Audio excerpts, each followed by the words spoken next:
and Field, powered by Runner's Alley. Meet coverage today is brought to you by a slew of sponsors we'll go through as we go through it. The Exeter Track and Field Boosters program always does a fantastic job getting those sponsors, not only for us, but for them as well. So huge shout out to the Exeter Track and Field Boosters program. We'll introduce more sponsors as we go. We're moments away from our first event of the day. It looks like it's going to be the trials of the 100 meters. I think they got boys first out there, right? You going boys then girls today?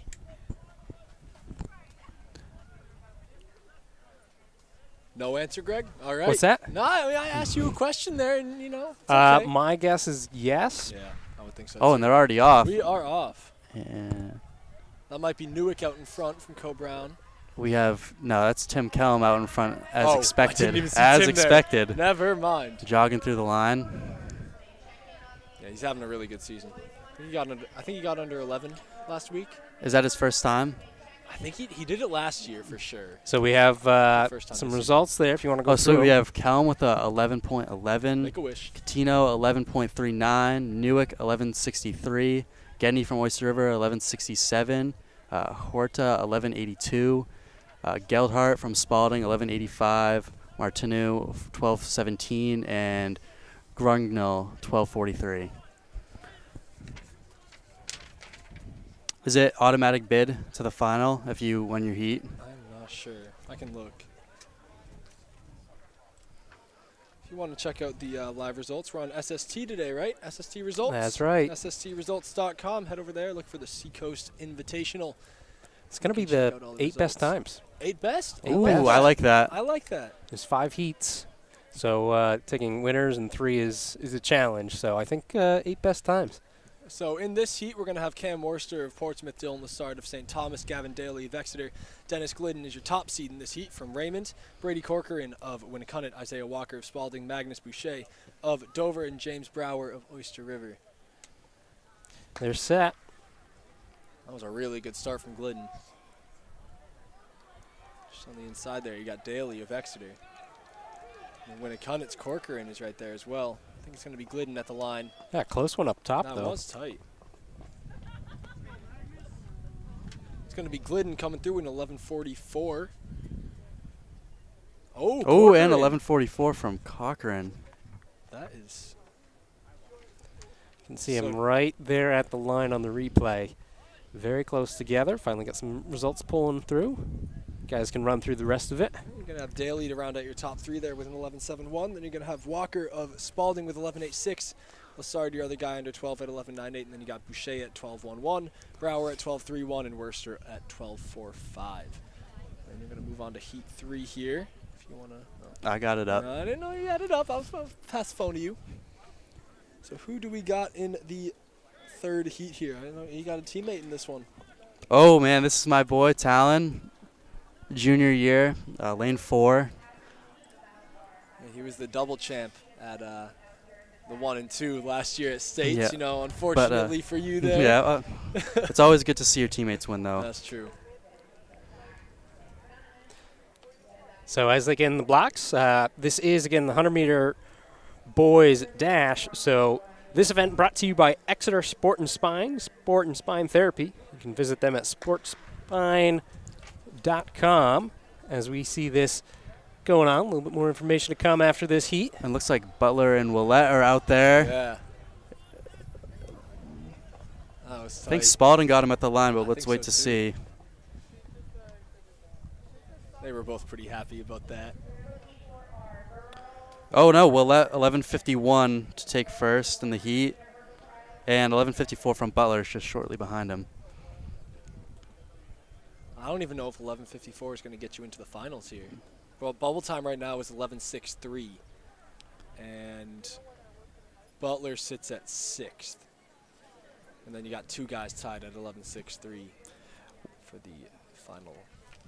So again, we were talking about Exeter Sport and Spine Therapy, sportspine.com. And it's physical therapy with the newest techniques based on most recent research. Yeah. And I tell you, it's one of the lucky things about having the dash and hurdles, if you're sponsoring it, is you get red twice because we got finals coming up later. Oh, there you go. So I will revisit them. Yeah. Oh, we completely forgot. We have someone new on the mic today. Yeah, I was going to say, did we do yeah, intros? we did an intro. All right, well, what's your name? How about that?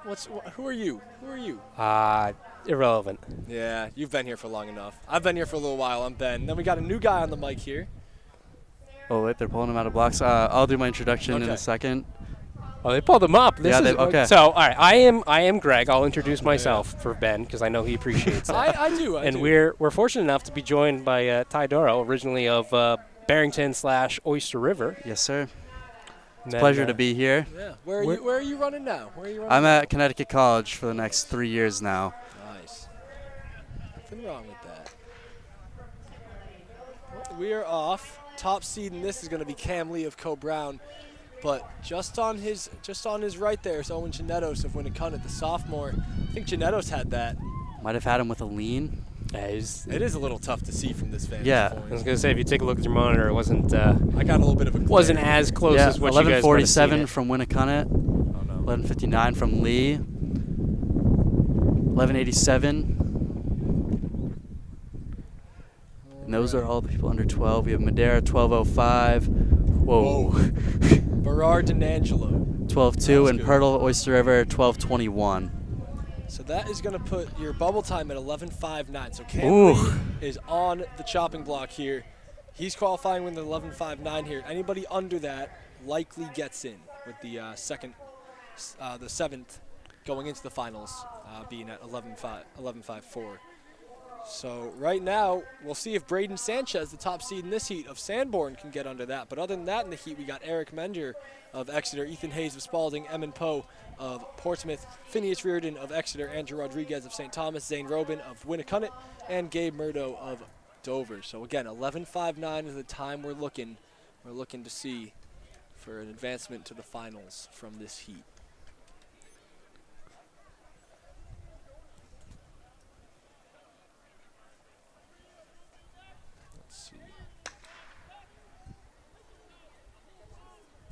Sanchez has run 11:38 before. Yeah, and he's off taking this heat. I don't know. I think that's This is going to be a decisive win. Reardon Yeah. from Exeter.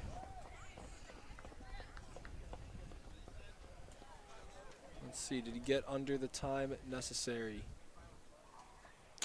Ooh, He did did not. 11:63. So Cam Lee stays in the finals at 11:59. Still a really solid performance from these boys in this heat, though. It's going to be Reardon, followed by Sanchez in 11:86. Followed by, let's see if it'll show up for me. Oh, we have Hayes. 11:92 on the board from Hayes. 11:93 from Poe from Portsmouth. 12:25 Rodriguez from St. Thomas. 12:29 Robin from Winnicott. 12:51 from Murdo. And 12:48 from Menger from Exeter right before that. All right, well, that's going to put the it's going to make the finals. Who are we going to have in the finals? We're going to have, it just went away from me.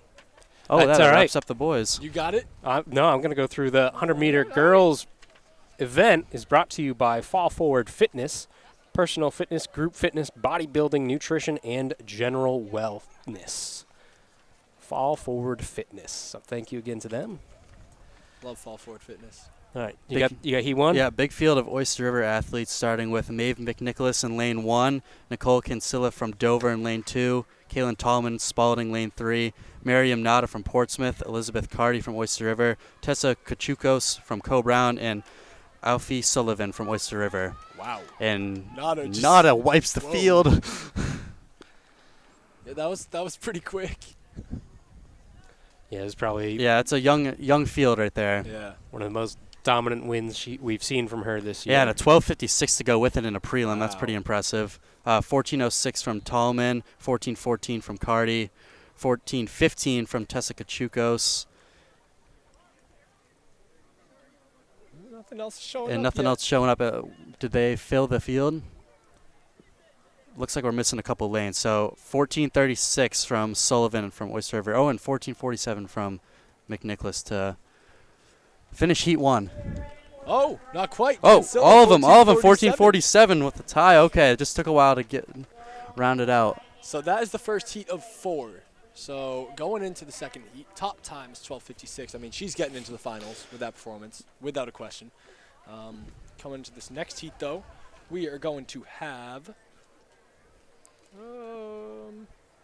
Kayla Gonzalez of Somersworth, Anna Burris of Winnicott, Amanda Yu of Oyster River, Lily Jenkins of Portsmouth, Delaney Manning of Co-Brown, and George of Exeter, and Abigail Tracy of Dover. So Lily Jenkins coming in as your top seed. She won the Merrimack Invitational last week.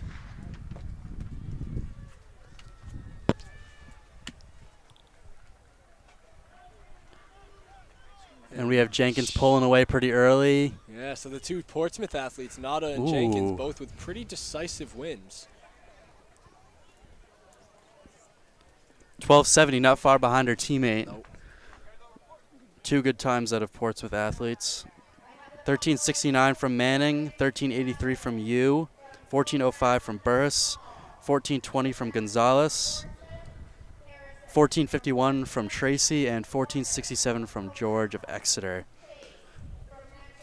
Moving into your third heat, you're going to have Natalie McCormick of Portsmouth, Kenneth Berry of Oyster River, Annabeth Wheeler of Exeter, Emerson April of Timberlane, Emily Runyons of Somersworth, Leanna Pacheco of Winnicott, and Nevaeh Adieg of Oyster River. So bubble time at 14:15 right now. Surely going to see a few times under that in these next two heats.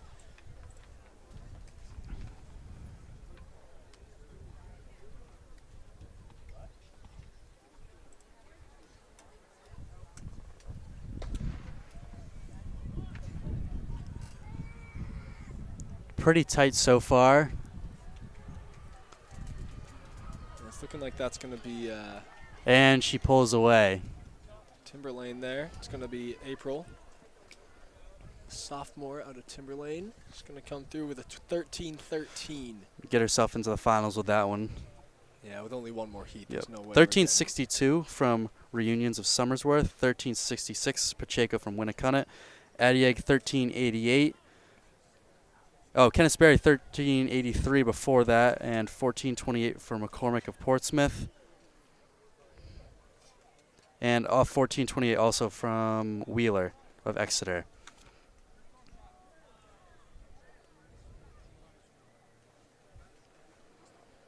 Bubble time is down to a 13:83 now. See if any of the following will get under that. It's going to be Kylie Prusha of Co-Brown, Jillian Caruso of Timberlane, Evelyn Kearney of Oyster River, Mia Lantane of Winnicott, Katarina Hutt of PCA, Claire Ahern of Exeter, and Maggie Callahan of Portsmouth. You know, I always like this meet a lot. You know, it's almost like a precursor to D2 states. You know what I mean? At least that's how it felt like. Do we have a false start? Oh, I didn't even see that.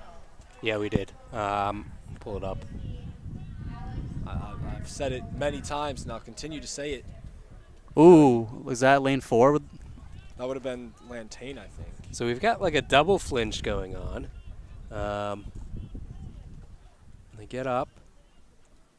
And then first move is going to be from lane 4. Lane 5 reacting to 4. It's Lantane there when it cut it, Hutt reacting.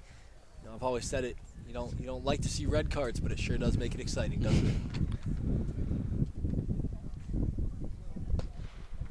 That's why I'm not. This certainly opens up the field a lot with lane 4 off the track. So let's see who takes advantage of that. I think that's going to be. Looks like PCA pulling away. Yeah. Did she get under the bubble time, though? That's Katarina Hutt. 13:59. She did get under the bubble Just time. She's barely. going to make finals, most likely. 13:89 just misses it from Kearney. 14:11 from Caruso.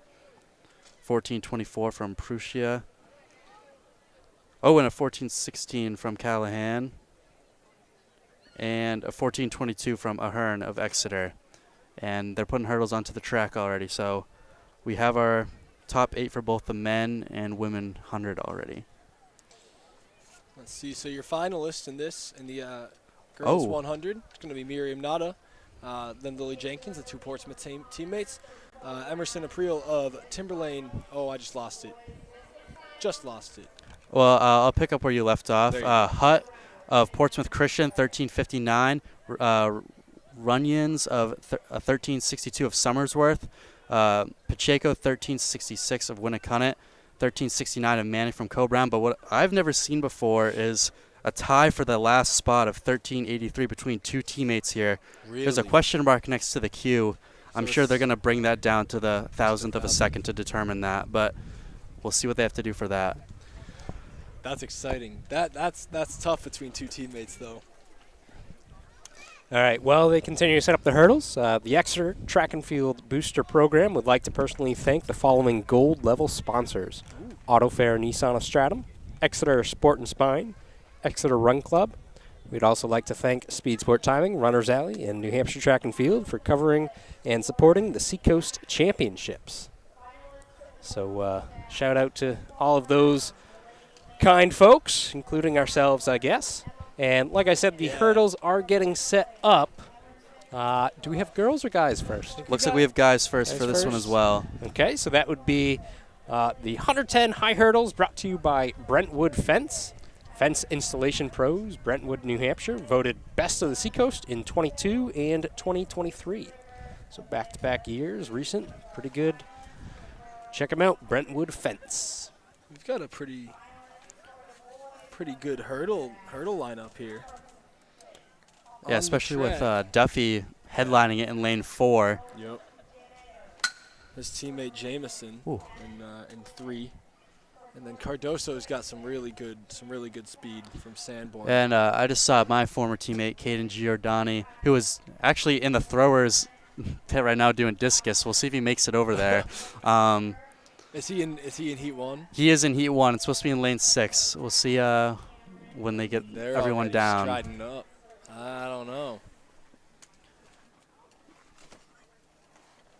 He's still got the pants on, and he's really gonna have to fly. Caden won the field athlete of the meet 2 years ago, so maybe he's just sticking to Really? discus today. Yeah, it doesn't look like he's in too much of a rush to get over.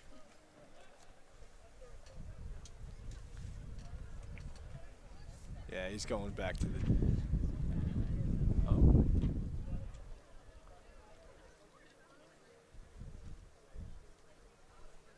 He's getting. He's got the spikes out. I don't know if he's gotta gonna make fly, it. man. They're about to set the gun off, I think. They're still standing up on the line though. No, they're in blocks. Are they? Yeah. Oh, I didn't see that. Yeah, he's not making it. Yep. And they're off. He misses Heat 1. But let's check Duffy in this prelim. Yeah, he Highest just turned seed. around. And he's about a hurdle and a half ahead. Wow. That was a really good time.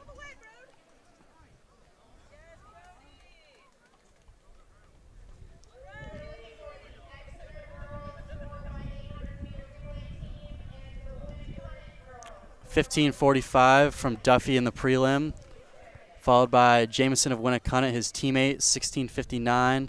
$17.00 from Cordoso of Sanborn, $17.15 from Casey of Exeter, $19.28 from Boston of Spalding,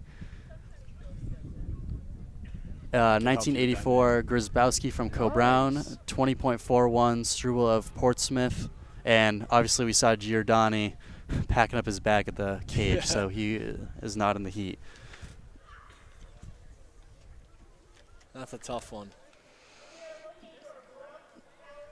You know, only so much you can do when it lines up like that. Moving into the second heat. So interestingly, there is going to be a finals for the hurdles, but there are only 2 heats. So top 8 advance. With Giordani not being there, there's only going to be 13 athletes between these 2 heats, and it's going to be Jacob Gonzalez, Travis Benincasa of Dover, Michael Bissett of Oyster River, Eric Morelli of Winnicott, Josh Kelly of Portsmouth, Matt Scammon of Spalding, and Sebastian Schatz of Timberlane. So top seed is going to be Morelli and then Bissett.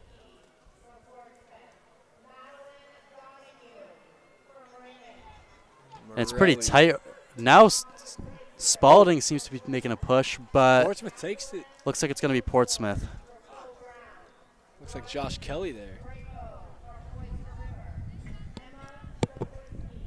Yeah, we have Josh Kelly with a 16.10 from Portsmouth. Matt Scammon, 16-18 Spalding, 16-48 from Morelli of Winnicunnet, 16-68 from Micah Bassett of Oyster River, 18-22 from Benacasa of Dover, 18-45 of Schatz from Timberlane, and 18-73 from Gonzales. Looks like Ben Casey with that 7:15 from Heat 1 takes the last spot of the final.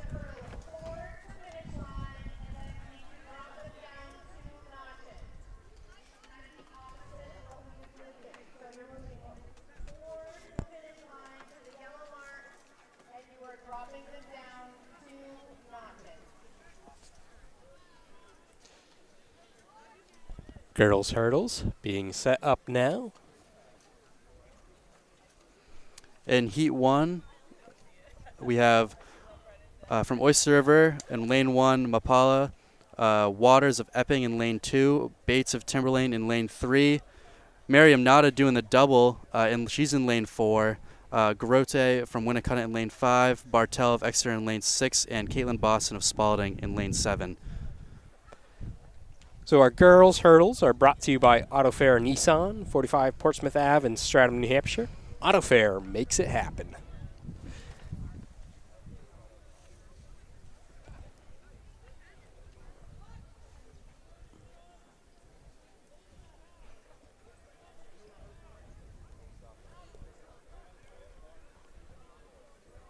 Looks like all the hurdles are down and at the correct height, so athletes should be getting into their blocks soon as they're jumping about as they do.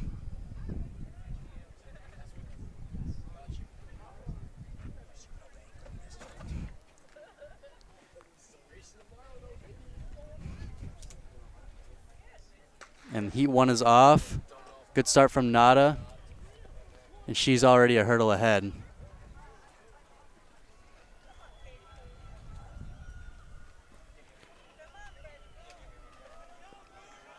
That's going to be another decisive win from Nada. She's the top seed in the 100 finals with a 15.67 this time in the 100 hurdles. That's followed by Bates of Timberlane with 17.46. 1781 from Grote Winnicunnet, 1902 from Waters of Epping, 1917 from Bartel, 1902 from Waters, 1939 from Caitlin Boston of Spalding, and to round out the heat, 1967 from Mapala of Oyster River.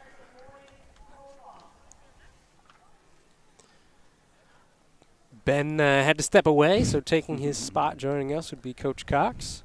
I put him on. He's going to be doing all field event finals for Instagram. We're going to get more field event stuff. We got some little extra hands today, so he's going to be doing interviews of all the field event winners and giving you some stories from field events today. So check out our Instagram because those should be populating actually like right now because I had Luke Kasich also doing that at the same time, and I know Aiden Cox has been out there too. But we're going to get all the interviews and some of the stories right away. Who's in this race? Did we announce it yet?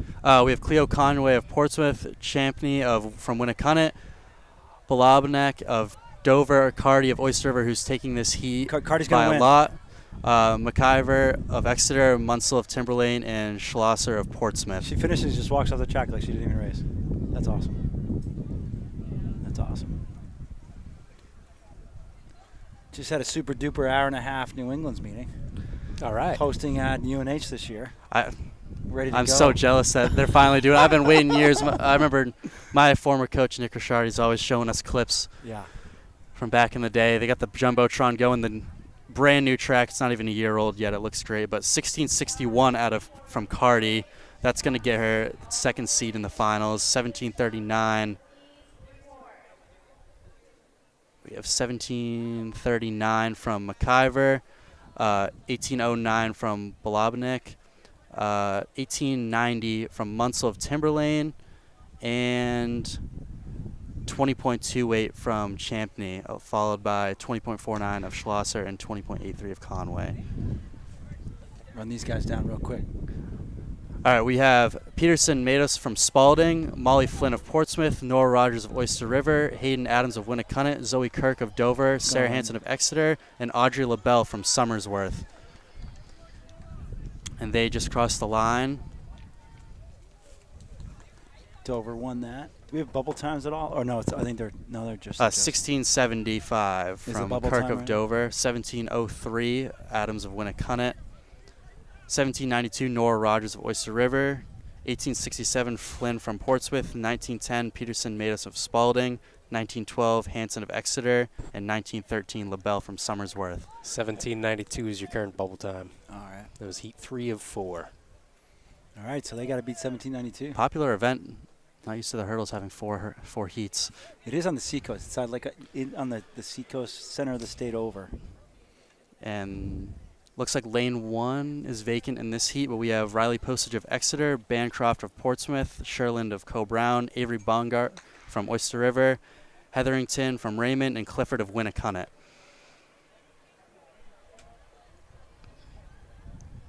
And that looks like Co-Brown maybe a hurdle ahead already. That's Bristol Sherland, one of the freshmen, brand new to the team. Impressive for a freshman right there. Yeah, she's been working on her form, actually. I mean, she's really strong and fast, but working on her form of just the action reaction is lead leg, snap down, trail leg, follow.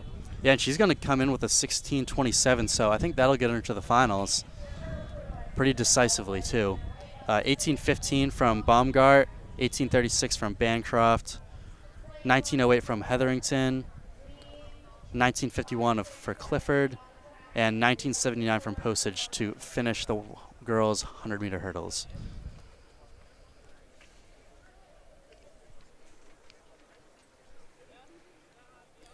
So if they do hurdle prelims. Did they do the 100 prelims already? They too? did. Did they announce the finalists yet? I don't know. I believe over the Yep. announcements they've already announced everyone. So making it back to, while they switch the hurdles up, making it back to the 100-meter finals for boys is Butler, Spalding, Janados, Winnicunnet, Glidden, Raymond, Tim Kelm, Portsmouth Christian. He's going to win. Briggs Catino from Portsmouth, Brady Corcoran from Winnicunnet. Talon Olette, though, I mean, you never know. He comes around by the end of the season. And Cameron Lee of Co-Brown making it to those finals. What about the girls' 100? Let's see. Making it back to girls' 100, we got Delaney Manning from Co-Brown, Emily Runyons from Somersworth, Emerson April, what do you think? We've been running with April. April, let's run with April. Miriam Nada from Portsmouth, Lily Jenkins, Portsmouth. Ooh, look at that. Katrina Hutt from Portsmouth Christian, Liana Pacheco from Winnicunnet, Amanda Yu from Oyster River.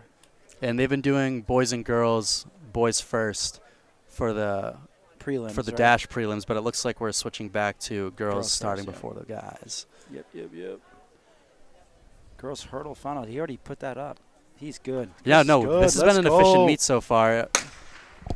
4x8. Who are the teams in the 4x8? We have Exeter in lane 1, Dover in lane 2, Co-Brown in lane 3, Winnicunnet in 4, Portsmouth in 5, and Timberlane in 6. Did you like how they would do prelims and then throw the 4x8 in between prelims and finals? Would you have rather have gone right away? Or within like 10 minutes? I like the dash first to get it out of the way for me. I mean, I was always a multi-event athlete, so I always like it the most. I think you should award the guys that make the finals with some time between that, their prelims and the finals. And so you like the 4x8 being in between the prelims and finals? yeah, or? I mean, I think for this meet specifically, I always remember the 4x8 being like a highlight event because it's one of the first couple ones. So I enjoy the hype of it, especially if I ran a good prelim. If my team can do well, it's always something good to put on the line for myself in the finals. So cool. I think you enjoy the hype of track and field, period. I think you shouldn't be running track if you don't enjoy the hype of it. There we go. There we go. So as our first lap of the girls 4x8, they get through it.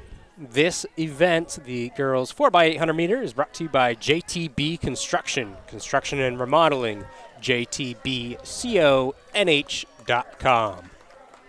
Opening leg is right at 2:30 pace. I see McIntyre out there from Dover. I see Taylor out there from Co-Brown. A lot of teams right now, they're just trying to – they could either be trying to improve their seed time or they could really be just trying to try out different legs. Because I know when we were trying to win state championships, we wanted to have our best runners not have to run the 4x8 but still score anywhere from 6 to 10 points. So we at this meet especially, we would be trying out other legs. So I try to look at who the state contenders are and see kind of how they're playing this. Because I know Portsmouth always has a good team. They're always in contention for the D1 title. But Izzy McIntyre from Dover has been a name we've said a lot over 4 years. We'll see. Yeah, and she's in second right now, holding a pretty steady pace behind the team in the first position as they're going around the last turn. We don't have names listed, so we'll do the best to identify as much as we can. And Ty, in all fairness, has been at school all spring, but he's current. Yeah, I try to keep up as much as possible. Not to get my mind off the 4x8, but definitely been keeping up with guys like Tim Kelm, and I'm very excited to see what he does today. So it's a privilege to be in the booth. Oh, well, welcome for sure. Timberlane and Dover are handed off at right around 2:33, yeah, and she's trying to maintain that gap right there. Doing a good job at it. Timberlane very sneaky. They're coming up with a decent 4x8. They've had a couple new, a freshman especially that's run very, very well. I'm actually interested to see if they use their 400-meter stud on the 4x8 just to see if they're trying anything out today. But might not. You never know. Because sometimes when you have a team that might not be in for the team contention, you throw together relays to try to win some state titles that way. As the clap starts for discus, I think Elias Warner got a little bit too amped up because he threw that right into the cage. Timberlane's still out in front. Dover not even in the picture at this point, but let's see. There's still two more legs to go and one more lap for these people right here. It's going to announce the girls 4x1 hurdle. No, sorry, high hurdle. I've been sitting in a meeting. I got to get my head straight. Bates from Timberlane made it. Adams from Winnicott, Carty from Oyster River, Miriam Nada from Portsmouth, Bristol Sherlin from Co-Brown, Zoe Kirk from Dover, Sydney McVicker from Exeter, and Grote from Winnicott made it. So they're through. They're also at 2:30 pace. But we have Portsmouth introduced into the second position here. Let's see what they do. And the rest of the field is kind of closing up here. Notice that Co-Brown and Winnicott have bridged the gap to Dover. And like any teams in it right now in the top 5, I would say, and even Exeter, watch out if this is their home track. You never know what they're going to put on their third or fourth leg. And if I know Nate LeVay, he likes to go slow to fast. So we'll see how this works out for them. And I think I see, trying to see who the anchor legs are.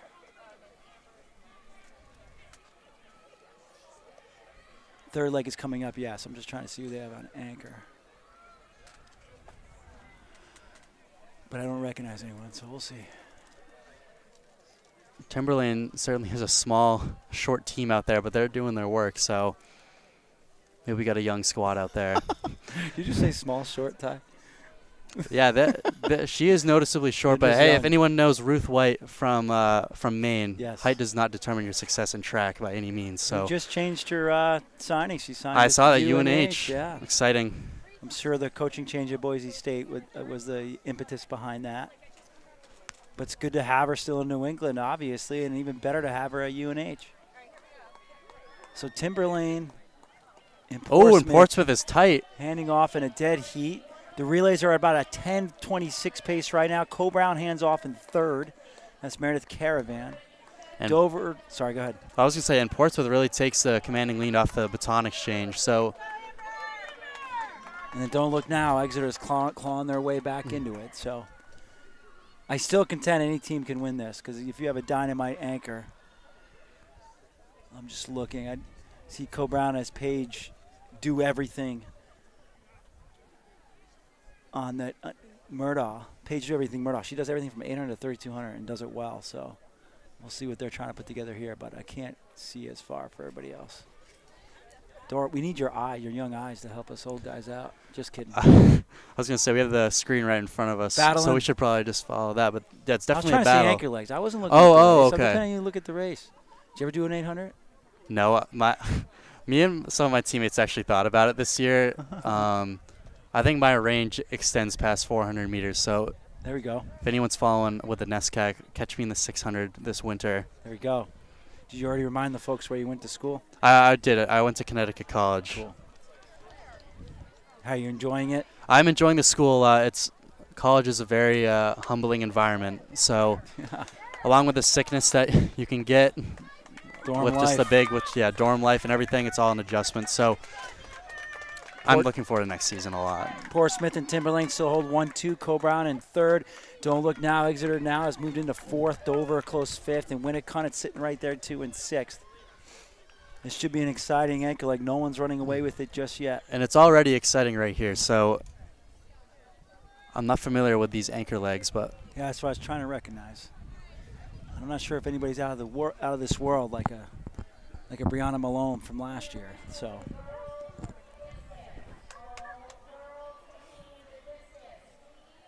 I think they already got through one round of finals and field events. but I think Exeter has really made a big push. I think they're in the 3rd position now. What I tell you, they're closing in on second. Yes, no. Well, they definitely already closed in she's and kicking passed too. 4, but She's this kicking 3rd leg of also. Portsmouth has done her job and beyond. So let's keep an eye on them. Yeah, Timberlane hanging tough. Yeah, man. the gaps are building, Love but seeing Timberlane up there. Okay, we kind of get a split on this. They took the stick at 749, 750. Portsmouth out, strong. and if you said Exeter likes to keep their fast leg last, this could be something to watch. Could be interesting. I think that might be Anique Pullen's little sister. I'm not sure. And here comes Paige.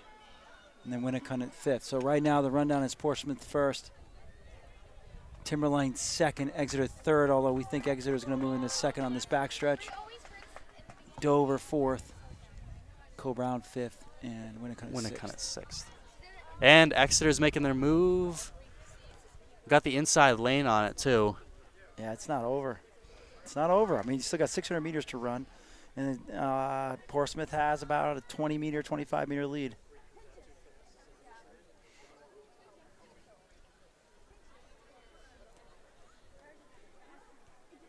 Was Seacoast one of your favorite events? Seacoast was historically a good meet for me. I think it's just when you finally start to shift focus from like, I need to just run good times to I need to figure out how I'm going to beat everyone around me. Yep. And it was always momentum going into states. This is the best weather I can remember from this meet in the past couple of years. Good weather So right here. Portsmouth goes out in about a 2:28 pace. Exeter has moved into 2nd. She's going to give chase here. Timberlane is cruising. Dover's closing in on Timberlane.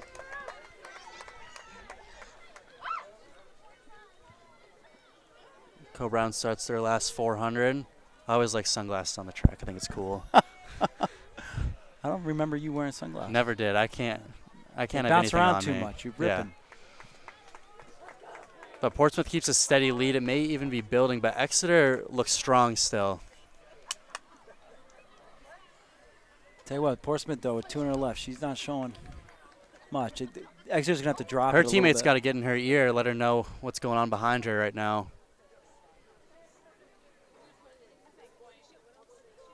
Exeter just picked up the pace. I just saw a change in gait.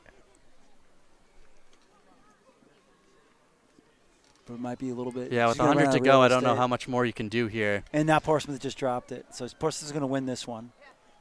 They're going to be 10-20 or so. Not bad, not bad. Yeah, I think you got it right on the dot. Maybe just under 10-20. Stan Lyford's the master of accruing points. Exeter 2nd. And yeah, valiant effort from Exeter there. 10:30-ish from Timberlane. 10:36-37 from Dover. Then Co-Brown. Crossing about 10:44-45. And then Winnicott. And Portsmouth did just dip under 10-20. Here we go.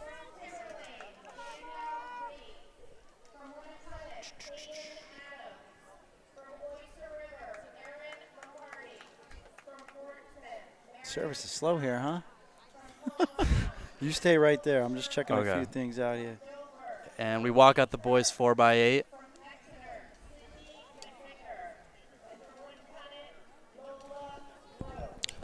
Boys 4x800 brought to you by Exeter Run Club, a nonprofit organization dedicated to developing physical fitness, running abilities, and giving back to Exeter and the surrounding communities. And in lane 1, we have Co-Brown. Exeter occupies lane 2, Dover in 3, Oyster River in 4, Portsmouth in 5, Winnicott in 6, Sanborn Regional in 7, Timberlane in 8, and Somersworth finishes the heat off in lane 9. Almost a minute discrepancy between Co-Brown and Somersworth here. Let's see if Co-Brown is not loading it up, though. They're not loading it up, so we'll see. Have you been taking the year off of coaching this year? Well, yes and no. Co-Brown, yes, but Northwood Middle School, baby. Oh. We went to the fastest ever middle school meet ever done, in my opinion, by Nick Ricciardi at Oyster River yesterday. We were out of there at 5:50 with everything done. And track events were done in an hour and a half, maybe, I think. A little over 90 minutes. You were spoiled with that facility. That facility's awesome. Oh, yeah. And the 4x8's off.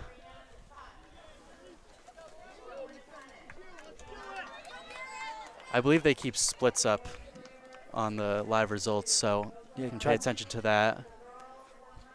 So Portsmouth did improve there a lot in the state rankings. They were ranked 9th at 1040, so right around, they'll move up to the top 7. Dover was 5th, so they didn't load it up.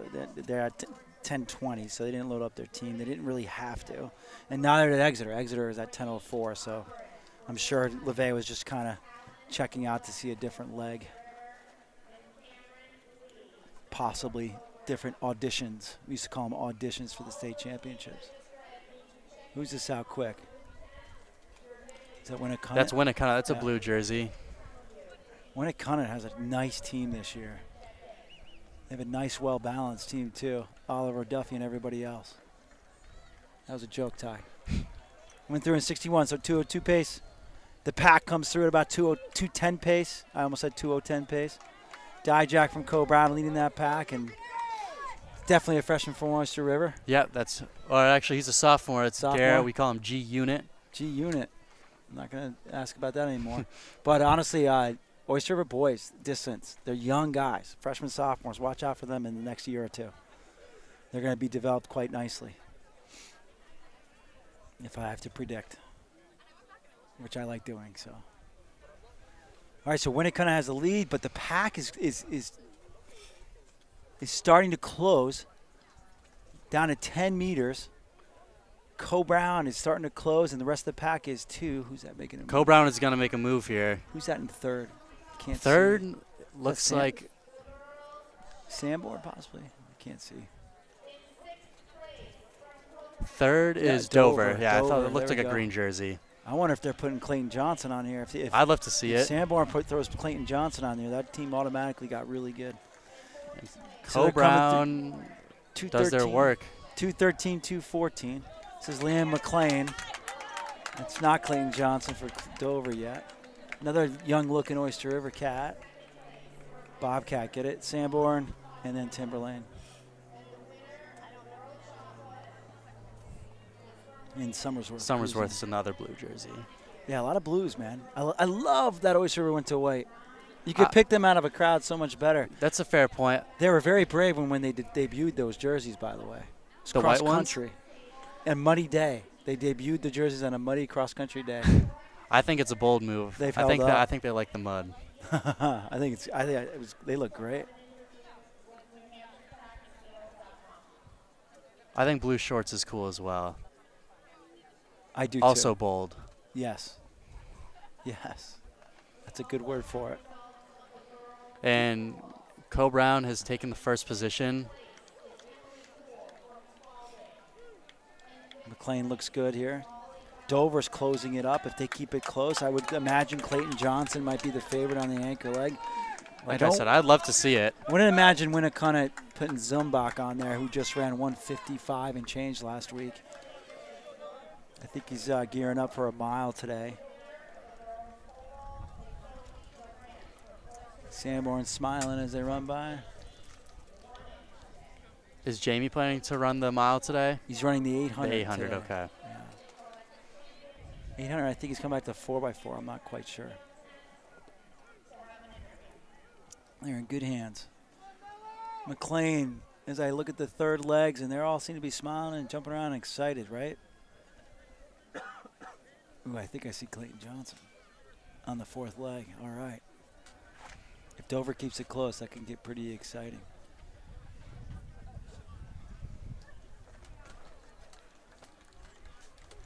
Co-Brown really improved that gap since the last 400 meters, and they're going to take off.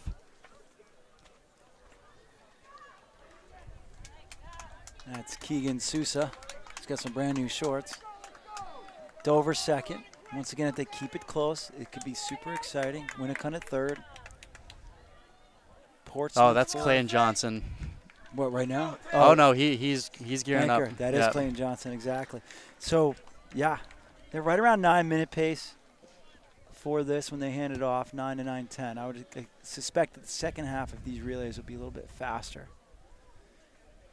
There's a couple events we're just kind of waiting to materialize this year. 4x8 is one of them, and it never really materializes till state championship time, especially meet a champions time.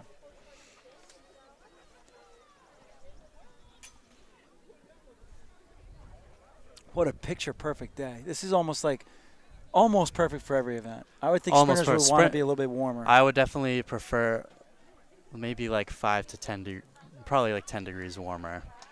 But it's not. But you can't. But considering New England weather, you can't take this for granted.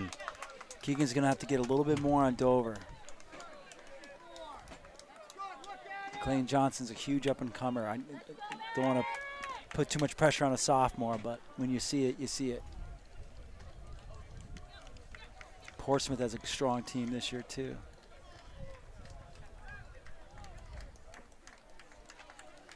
Dover's third leg is strong. So, Jeff Sanborn, what are you instructing Clayton Johnson to do? Has a what? I think he looks smooth, but I'll take a look.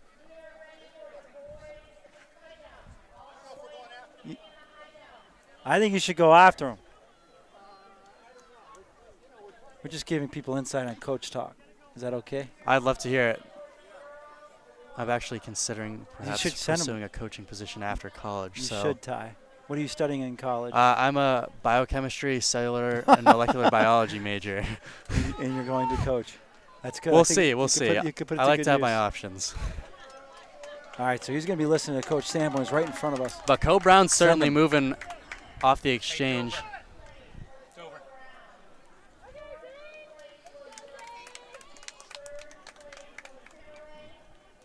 All right, so I think Sanborn left it up to him if I was reading his mannerisms. Max LeMay from Cole Brown does take the first lap pretty hard. Yeah, and he's a good runner. He's a familiar face. And he's made some good Oh, and breakthroughs. Olaf Woodall, Oyster River is pushing Exeter. That's a great name. I like Olaf.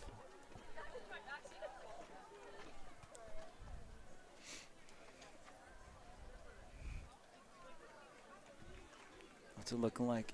He hasn't made too much, but this third 200 was always the telltale sign. Something with LeMay in the anchor leg. He usually holds up pretty nicely. Clayton looks confident, though. So he went through in 61, Max LeMay did. I like the way they're looks holding great. the baton. Two experienced runners to be able to do that. 2 fingers, you mean? Yeah, I don't like that. I think it's flashy. I think for them, But what's not very safe. no, I don't think so. Sometimes you can just I think the philosophy is you can just flick it like this instead of pushing. Yeah. But Clayton has definitely probably covered about half the ground he needs to, and looks like he He's might make right a up on move his right on shoulder. this last If 200. I'm Clayton, I pass him before the turn. And he's on his shoulder. He does not. might shake and bake him right here. Does not execute the pass yet. He's going to draw even and wait for the last straightaway. If he has another race, it's not a bad call because you cut down how hard you run for 100. Let's see And if there's the pass. LeMay has a response. LeMay's pumping his arms. It's a good sign. Johnson, a nice controlled effort coming in. Said, what is he, only a sophomore? Only a sophomore. Oh, he pushes it at the end a little bit. So 8:44. So LeMay ran like a 2:08, 2:09 split. Clayton Johnson does not look tired. He probably ran a 2:04, 2:05. We have any live result splits? Did they do it? Or Nothing live yet. Come on, Chris Benson. We've been spoiled all day so far, so. He's been on top of things. Now we got our finals coming up. This is going to be great. Portsmouth with a nice kick. Exeter passes Oyster River.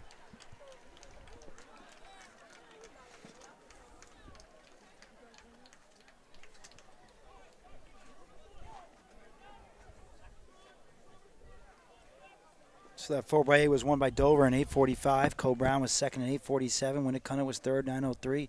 Portsmouth was fourth, 9:20. Exeter was fifth in 9:23.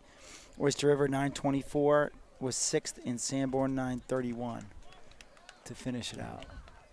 So congrats to Dover, 4x8 Seacoast champs. We can call this champs now too, by the way. So that's super exciting.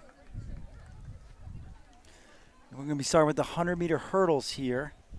And I'm sure Greg has already done this, but this is 100-meter hurdles brought to you by Auto Fair Nissan. 45 Portsmouth Avenue in Stratham, New Hampshire. Auto Fair makes it happen.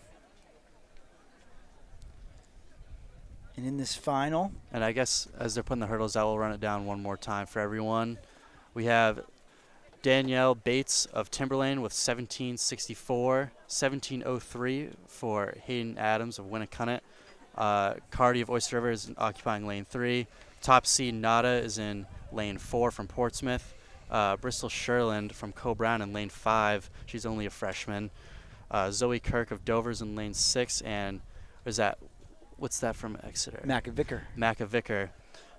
She's in lane 7. And Grote from Winnicott is in lane 8.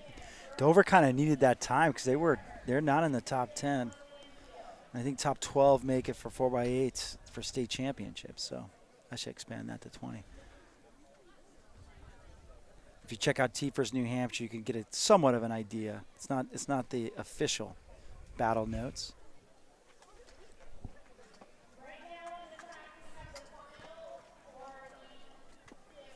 Having T-First was the biggest thing for the track community here. I think it makes competition definitely makes it fun. It makes it more fun, but it brings it together and makes the community so tight-knit. So I'm appreciative of it, and all of my college teammates that didn't have T-First in high school are really jealous that I did.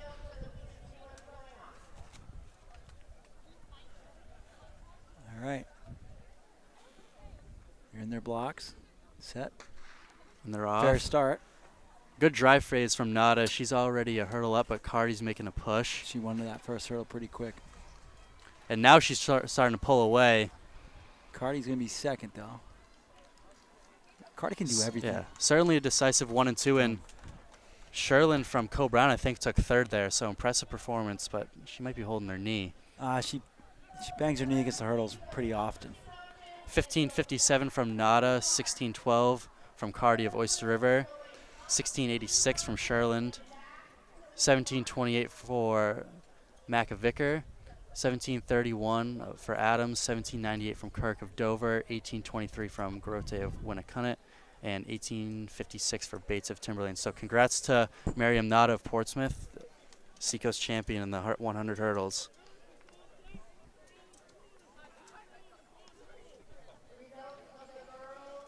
As they move the hurdles. The higher hurdles once again, the 110 high hurdles once again is brought to you by Brentwood Fence Installation Pros, Brentwood, New Hampshire. Voted best of the Seacoast in 22 and 2023. Wonder if they're up for it for 2024 yet. We're only like 5 months in. I would imagine so.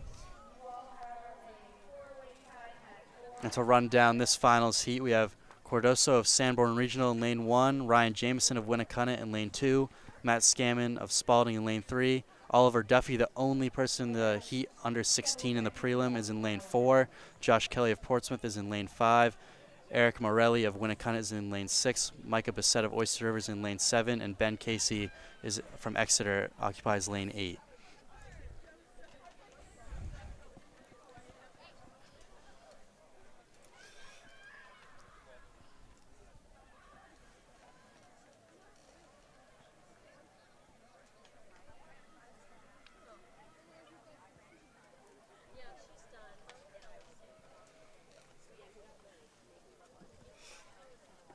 Check to make sure the hurdles are all set. Looks like they're all set. Who do you got in this one, Kelly or Duffy? I think I'd be dumb not to pick Duffy, but I'm going to pick Kelly.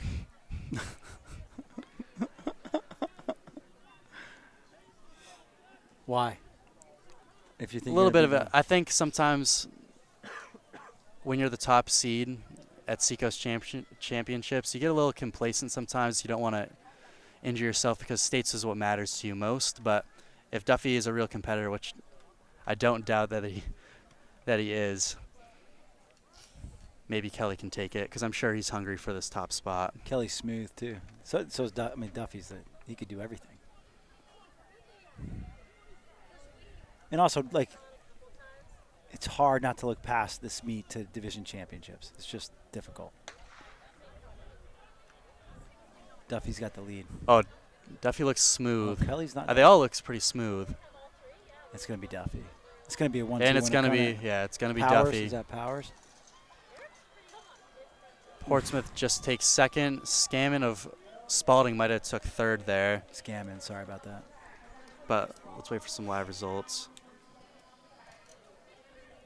15:04 from Duffy, so almost broke 14 here. Josh Kelly 15:56. Matt Scammon 15:77.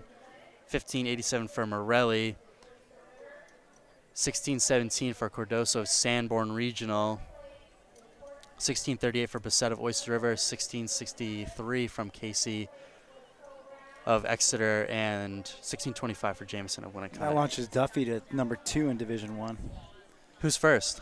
Oh, Christopher Chong. Yeah, Chris Chong. And then J.J. Powers, Bedford. Sorry, that's where I got the Powers from. I was wondering where I got that from. But Duffy was only 5th coming in. He's kind of waiting for that high hurdle to come around. He's been obviously doing so well in the long jump and in the jumps. So the hurdles are definitely coming around now.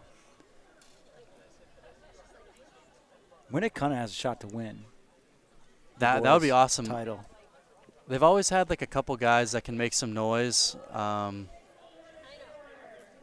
but it's cool to see how things kind of change around. All right, so this 100-meter girls is brought to you by Fall Forward Fitness, personal fitness, group fitness, bodybuilding, nutrition, and general wellness. And who do we have in this final? We have Delaney Manning of Co Brown in lane 1, Runyons from Somersworth in lane 2, April of Timberlane in lane 3, Miriam Nada, the top seed who just won the 100 hurdles in lane 4, Lily Jenkins of Portsmouth in lane 5, Katarina Hunt from Portsmouth Christian in lane 6, Pacheco of Winnicott in 7, and Amanda Yu of Oyster River in lane 8.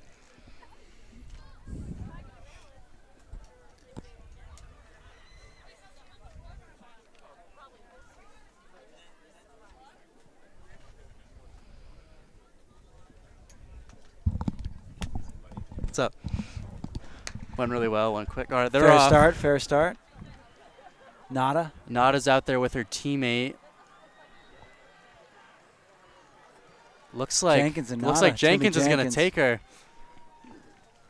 Again, I think they're kind of pro. Or are they thinking about Nada doing both? Hurdles and 100. Jenkins is a stud. She could do almost any event for sprints. I believe the two of them are both committed to Division I schools, so congrats to them. Where?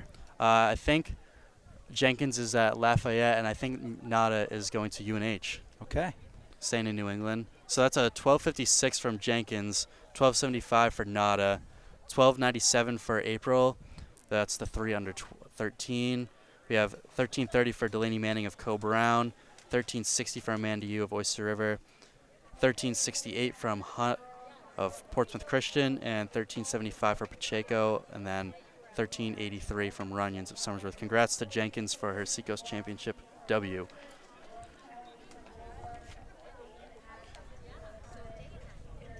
Boys 100, we have Paul Butler, the high jumper, in lane 1. Owen Genados of Winnicott in lane 2. Dennis Glidden from Raymond in lane 3. Tim Kelm, the stud, and from PCA in lane 4. We have Briggs Catino of Portsmouth in lane 5. Brady Cochran from Winnicott in lane 6. Town Willette, my man, from Oyster River. It's not Olette. Willette. Okay. In lane 7. And then Cameron Lee of Co Brown is in lane 8. 100-meter boys brought to you by Exeter Sport and Spine Therapy, www.sportspine.com. Physical therapy with the newest techniques based on the most recent research. Oh, here we go. And they're in like a straight line right now. Kelm looks like he has a slight edge, and he's definitely going to take it. Geez, I didn't even hear the gun.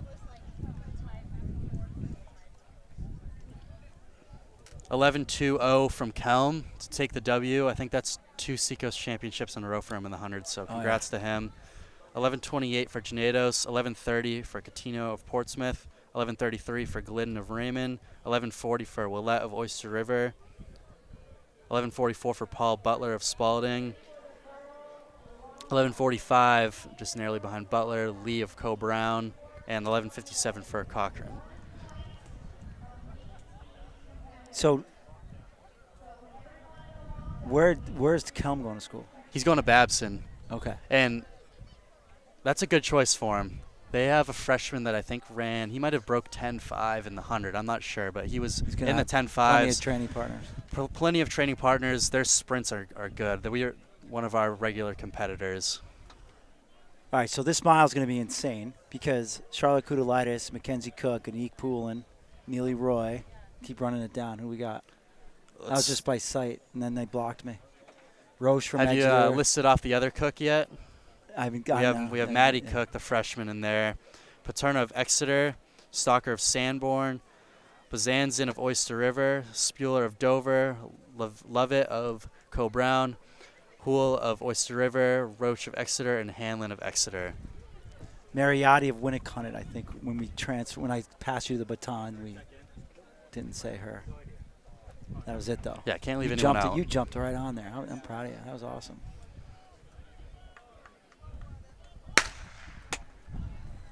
Okay, here we go. Kudalitis is quietly coming with a great season, but Anique Poulin last week at Laux Games, or was that last week? Yeah, it was last week. 2:15 on Friday night. The night before she ran a 2:19. Night before she ran a 2:19 at Merrimack Invite, but then Mackenzie Cook did the reverse. 10:36 Friday night, comes back to run a great mile the next day. No, 800 the next day at Bobcat. Showed a little bit of wheels, and Mackenzie Cook's not wasting any time. She's never afraid to go to the front and carry all the load. Especially when her teammate Haley Kavanaugh isn't out there. I think she likes to really push everyone else. Yeah, those two, I tell you, that's a great team to build around. Saw Kavanaugh's little sisters last night at the middle school meet. They're going to be good for a very long time.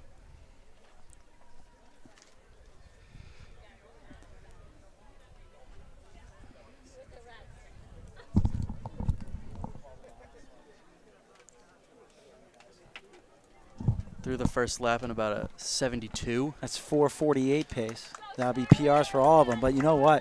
Anique Poulin hangs in there. And if she could push those other two, we could see some magic here. And we have a big crowd after the third, so that'll be exciting to see how that unfolds. And the pack's going through at about 5:20s, 5:30s pace.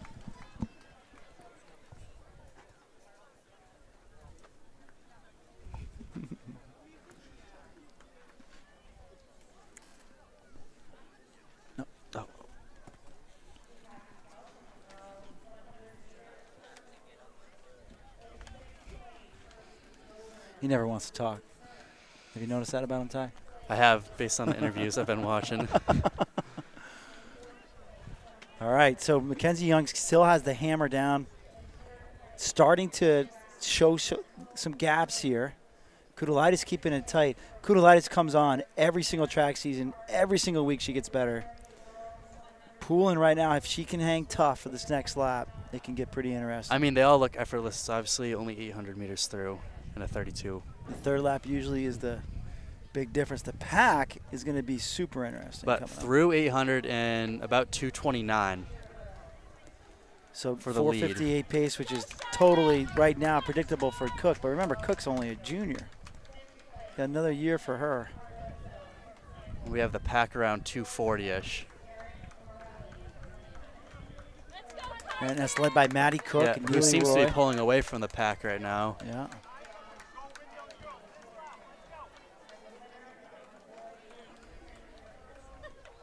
Everyone is through in sub 6 minute pace. One heat of the girls. Cook now is open up to about 20 meters on Kudalitis. Anique Poulin is closing in on Kudalitis. But don't count out, just don't think conventional wisdom that Anique Poulin can outkick Kudalitis being more of the miler, meaning Poulin's more of the 800 meter runner, because I've seen Charlotte Kudalitis drop it in the last 150. Meaning like she hammers and shows speed of her own. A different kind of speed at the end of a mile than there is at the end of an 800. Just like end of 400 versus end of 200. Where you sprinted both as hard as you could regardless. Pretty much. But when you have the range, the kick is always. Cook comes through right at 5 flat pace. Right on 5 flat pace. Kudalaitis, if she runs a 74, she's going to run 4:59. Kudalaitis comes through. If she runs a 74, she'll be at 5:09. Let's see if Poulin has something to kind of make some inroads on. Yeah, Poulin looks pretty relaxed here still. I think she's also listening to the 800, so she might try spelling herself. Maddie Cook leading the peloton, if you will. It looks like we have someone from Winnicott making a push. That'd be Mariotti, I believe.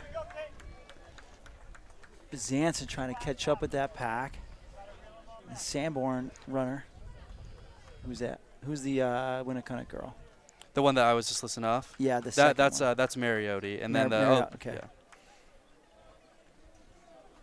Well, right now we're at 4:35 with 150 to go for a Cook. If she unleashes one of those kicks that we've been seeing recently from her. And here's the last 100 meters. That's a recent development by Mackenzie Cook. A little bit of a close here. So let's see what she can close in at. I'm not sure what else she has coming on. But I will say, Nate LeVay did the preview, did not mention Mackenzie Cook's name. And that might be 5 flat. I think it did not mention her name as one of the kids to watch. And, I 4:59. As an editor, I kind of let that go because sometimes it fires kids up, wouldn't you think? It fired me up. Kudalaitis comes through in about 5:12, and Poulin comes through in about 5:15. And the pack coming hard here. We got led by Mackenzie Cook. Maddie Cook. Oh, yeah, Maddie Cook, her sister. 5:24.25, one of her better races there. Neely Roy, the youngster, is coming through. Dover, Bezanson. Let's see what the live results give us. The pack was about a 5:23. 4:59.78 officially for Mackenzie Cook. Stalker of Sanborn, 5:35, and Bezanson of Oyster River, 5:32, if we missed that. Kudalaitis was second at 5:12.31. Poulin, Dover, 5:15. Maddie Cook, 5:22. I believe that's a PR. Paterno from Exeter, 5:22. Roy from Oyster River, 5:23. Mariotti from Winnicott, 5:23. She had a good race. Spooler from Dover, 5:30. Kick the rest. Picking up after Stalker, which I've already announced, we have Hool of Oyster River at 5:50.95. Roach at 6:02 from Exeter. Hanlon at 6:04, also from Exeter. And that might complete our field for us. 11 athletes under 6. Okay, and congrats to Mackenzie Cook. Those 1,600-meter girls are brought to you by DTC Lawyers. DTC is a full-service law firm offering personalized representation. Offices in Exeter, Portsmouth, Meredith, and Concord. And the 1,600-meter boys is brought to you by Northeast Protection Services. Offer a wide range of security services, including access control, surveillance, mobile patrol, and more. That's Northeast Protection Services. Once again, the 1,600-meter girls is brought to you by DTC Lawyers. Who do we have in this Northeast Protection Services 1,600? Zumbach. That's our stutter there. Zumbach is in the first position. We have Malark of Exeter, Peters of Portsmouth, Kerouac of Co-Brown. Kerouac just broke 2 for the first time awesome. ever. That's great to hear. We have Piter of Sanborn, Mann of Exeter, Martin Biggs of Winnicott, Hritz of Oyster River, Clapp of Oyster River, Shartner of St. Thomas, Sanjay of Oyster River, Gravelin of Co-Brown, Froberg of Co-Brown, Bonifato of Oyster River, Henry Miller of Oyster River, and Capone of Portsmouth. Okay, here we go. Oyster River showing some style. A little bit of jostling going on in the sunglasses. I like it. I would find it hard not to push each other in this. I ran a 600 at UNH once, and everything in my body wanted me to throw elbows right off the gun. That's nice. Those guys don't realize it not on the stream.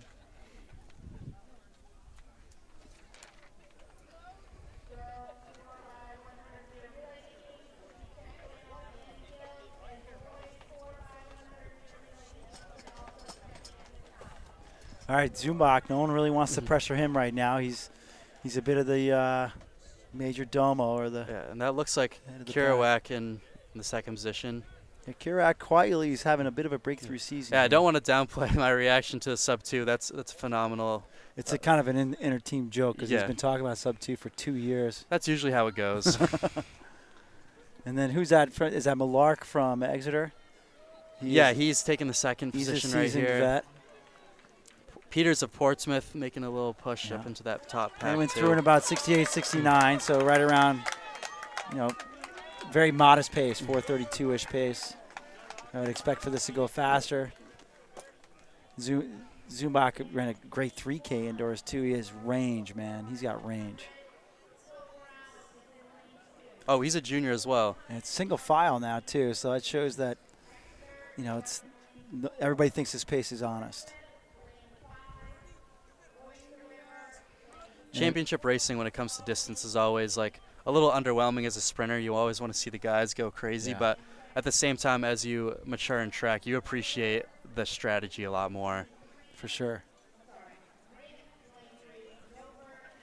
Again, right now it's Zumbach, Malark, Kerouac, Peters, did you say, from Portsmouth? Yep. And then we have Piter of Sanborn, Mann of Exeter, Martin Biggs of Winnicott, and Ian Hurwitz of Oyster River. Seems like he's caboosing the pack. Kerouac looks like he's moving up to Zumbach. All of them look good. Through in 2:18.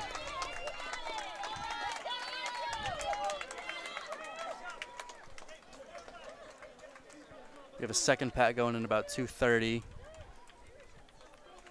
I love the split screen. Picture in picture. Gives you a chance to see everybody else. That's one of our goals here, too, at New Hampshire Track and Field, is make sure we get everybody a little bit of screen time. Kerouac trying to pass Zumbach. I like that. He's a bit of a fearless runner. Let's see if it pays off. He's going to have to get a little bit of a distance on him here. Zumbach doesn't quite want to give him the pole position. But that's a lot of pressure. If Zumbach doesn't make a move, Kerouac's going to be leading the pack for a little bit. So he's putting himself in a vulnerable position, but I always admire it. If you take that pass, you better mean something. But right now he just kind of took it and it's like, oh, yeah, I'm leading. Come on, Luke. And Malark might be doing the same. I like the position Malark is in. And Peters, I like the position he's in. Malark might be making a move for, no, he's just fitting right into second place. But we have a clear top 4 pack now. These guys drop at 60. They're 425. Zumbach looking back, 326 about. They need a sub 65 to have a shot at breaking 430. Yeah, and he's looking and he's pulling away. Peters is pulling it together. Kerouac still looks strong. The top 7 or 8 still look pretty good. All right, let's see. This is where it's done. I would expect Zumbach to pull away here. He's just that kind of runner. Very strong, very fast. Looks like he's doing that. Malark's keeping it tough, though. He's not necessarily giving much. Kerouac hanging on strong. Peters is closing great in. Race right now. Peters running a phenomenal race. Who's that? Fourth. Is that another Exeter kid? Yeah, Spencer Mann of Exeter. Oh, yeah, of course. What am I talking about? Another stud. So Zumbach's coming in, trying to break 425. Away. Kerouac and Peters having a battle down the straightaway. They're not going to catch Malark, though, but Zumbach's going to be your 20-24. 427. Malark's going to be 431. Kerouac third. Nice. Peters fourth as they shake hands. Good sportsman, fifth. We have an official result of 427 from Zumbach. Congrats to him, Seacoast champion. 427.63. 431 from Malark, 432 from Kerouac, 433 from Peters. So the 2 through 4 separated by 2 seconds. 435 from Mann, 442 from Martin Biggs, 443 for Ian Hurwitz, 445 from Piter of Sanborn, 455 from Clapp, 459 for Bonifato, just getting under 5.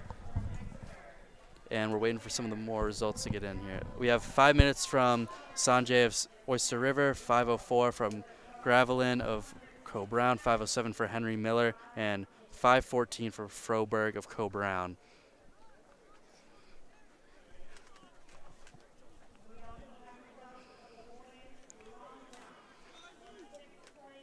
And 5:21 for Capone of Portsmouth to finish things out.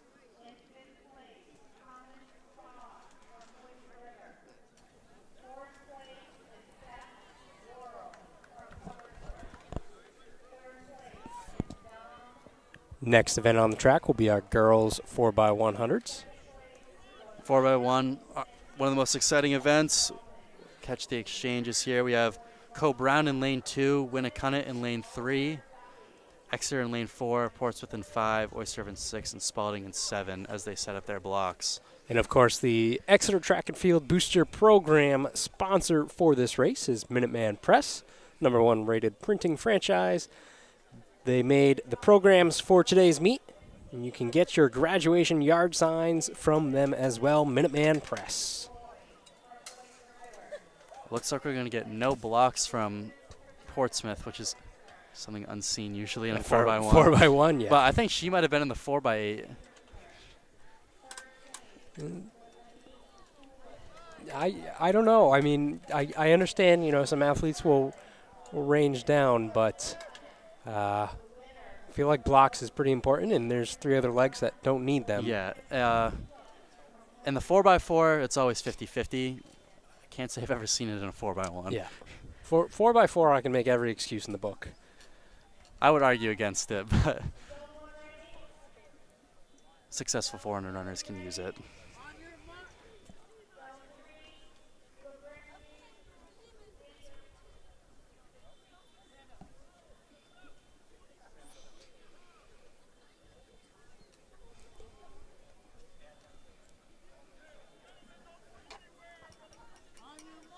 First command given.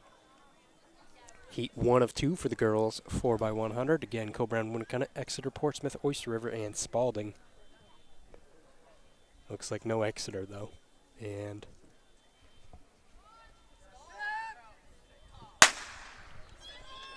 good start. Catch these exchanges. Looks like Portsmouth hands off first, Oyster River next. Pretty smooth. Oyster River might have a slight lead at this point. Again, though, as we've seen all season, it comes down to these handoffs.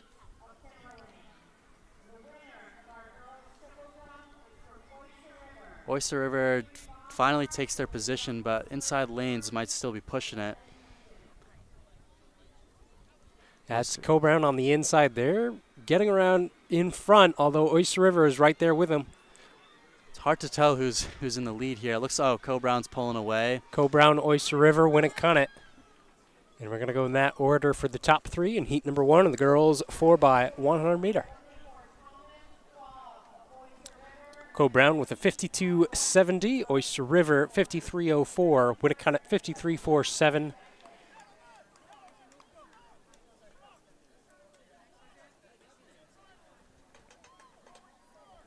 Fourth place belongs to Spalding, 53.78. And Portsmouth, 53.79. Again, Exeter did not start in that heat.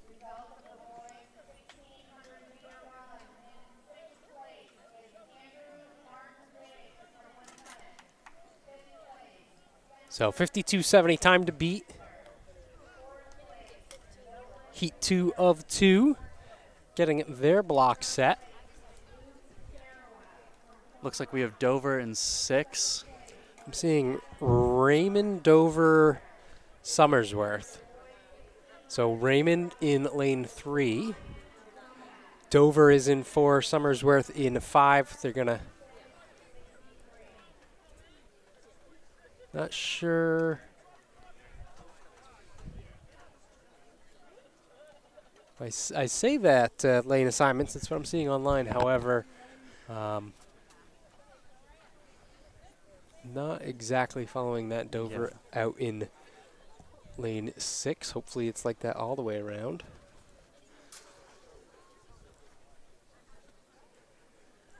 Note to Nate LeVay. We need a porta potty closer than 450 meters away. Oh, you just got to get quicker. I ran the whole way. Oh, jogged.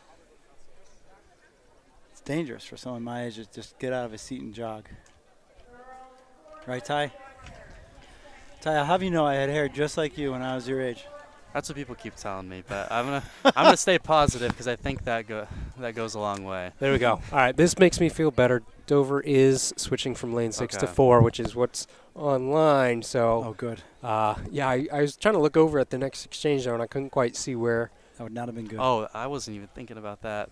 As the first leg, I'm always I'm always looking for my teammates in lane or as the second leg. Is this heat 1? This is heat two. Ooh, they're moving.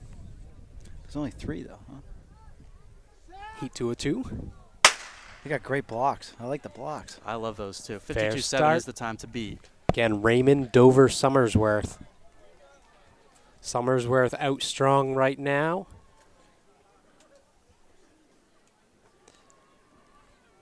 Everyone get the baton passed. Dover's moving up through the back stretch. They certainly are. They're gaining a lot on this leg and, in fact, taking the lead. Clean handoff from Dover as well. They're so quick, I thought they missed it for a second. But this is turning out to be a pretty good battle right here. Again, Dover in lane 4 in the green, Summersworth lane 5 in the blue. Dover, another clean handoff. Summersworth's going to take him. Summersworth has the speed right here. Closing the final 50. Summersworth will take heat number 2. Like you said, time to beat was what? 52-7-0. I think they might have just missed that. 53.35 for Summersworth. Dover 54.02. Yeah, Summersworth got in the top 3 out of heat 2 there. And then Raymond 62.55. So they're going fastest low on this. Correct? Yes, sir. Okay. We have 2 heats for the boys, 4x1, as they set up their blocks. We have Sanborn in 2, Winnicott in 3, Spalding in 4, Oyster River in 5, Co-Brown in 6, and Exeter in 7. Fun fact, Co-Brown's broken their school record twice this season. Oh, I saw that on Instagram, actually. This 4x1 brought to you by Crown Trophy. Variety of awards, trophies, medals, banners, and more. That's Crown Trophy. Boys 4x1. How's Oyster River's 4x1? Apparently, they're getting pretty close to the school record. I There we have go. not watched the 4x1, so I'll keep up with them after the. How long have you been back from school? Have you been able to make any practices to? No, I've been It's only home. been a couple I've been days, home right? for 2 days. Yeah, okay. Do you have any school records? At Oyster River, a handful. I have one at my college now as part of the 4x1 squad, which was Nice. fun. I was not a part of the 4x1 record at Oyster River, unfortunately. Nice. We were trying to do that at this meet last year. So you're okay if they break it. Oh yeah, I'm completely fine if they break it. I think they've earned it, if they earn it. Will that on the anchor or second leg? I assume Willette will be on the anchor. Okay. Brand new track runner for Co-Brown in the first leadoff leg. Pretty And good start. blocks for all of them. Yep. I like the blocks. The blocks are sweet here. Co-Brown's really pushing up ahead. They're taking a lot of pride in this event. Clean handoffs. Ooh. Who's that on? Oyster River's pushing the back straight, but Co-Brown's holding them off. Brew 4 rivals. Friendly. Oyster River now handoff, out in Oyster front. takes 'em. That's Zacco on the third leg. He's more of a 400-meter guy, so his top end might be good. Watch the inside lanes, though. Yeah, that's it. Willette Oyster does has this anchor. one, yeah. I don't see anybody catching Willette. Oh, wait. I don't on the know. I inside. don't know. Oh, there. Okay, Oh, he pulls that's all right. away. There you go. Nice race. Let's see some of these officials here. 44-17 from Oyster River. What's the school record? I'm not sure. That might be it, Oh, though. they're celebrating like they did. I just heard we did it. Well, they won the heat. They did win the heat, but would you be really? 44-44. That must be a new school If record he's for raising his Co-Brown. arms over just winning the heat, the Ty's gonna have to go give him a Hey, check. man, it's a championship. It's Yeah. Seacoast Championship. 44-71 from Sanborn, 44-76 from Spalding, 45-56 from Exeter. Ooh, 44-44. So that's definitely a new school record. record by half a second based you on go. their seed time. I think Co-Brown might have just did it again for their school. So some decent D2, times. I tell you what, D2. Sprinting just in New Hampshire in general is insane right now. It's been in good hands for the past few years. It has been. It's been fun to watch. Even Heat as 2 a of 2. distance guy. Dover, Portsmouth, Raymond. Not seeing Portsmouth, so just the battle of green.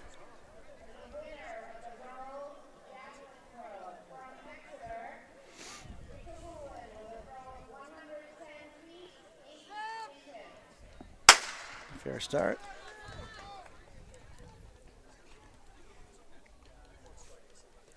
So again, that's Dover on the inside, Raymond on the outside. Dover hands off second, Raymond hands off first, excuse me.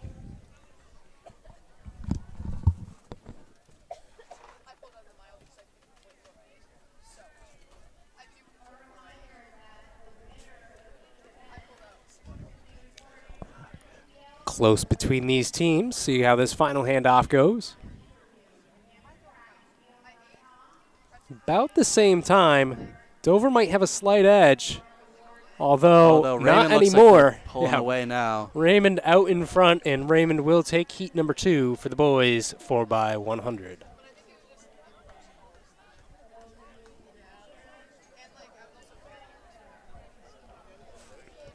So Raymond 46-14, Dover 46-9. Again, Portsmouth did not start in that race.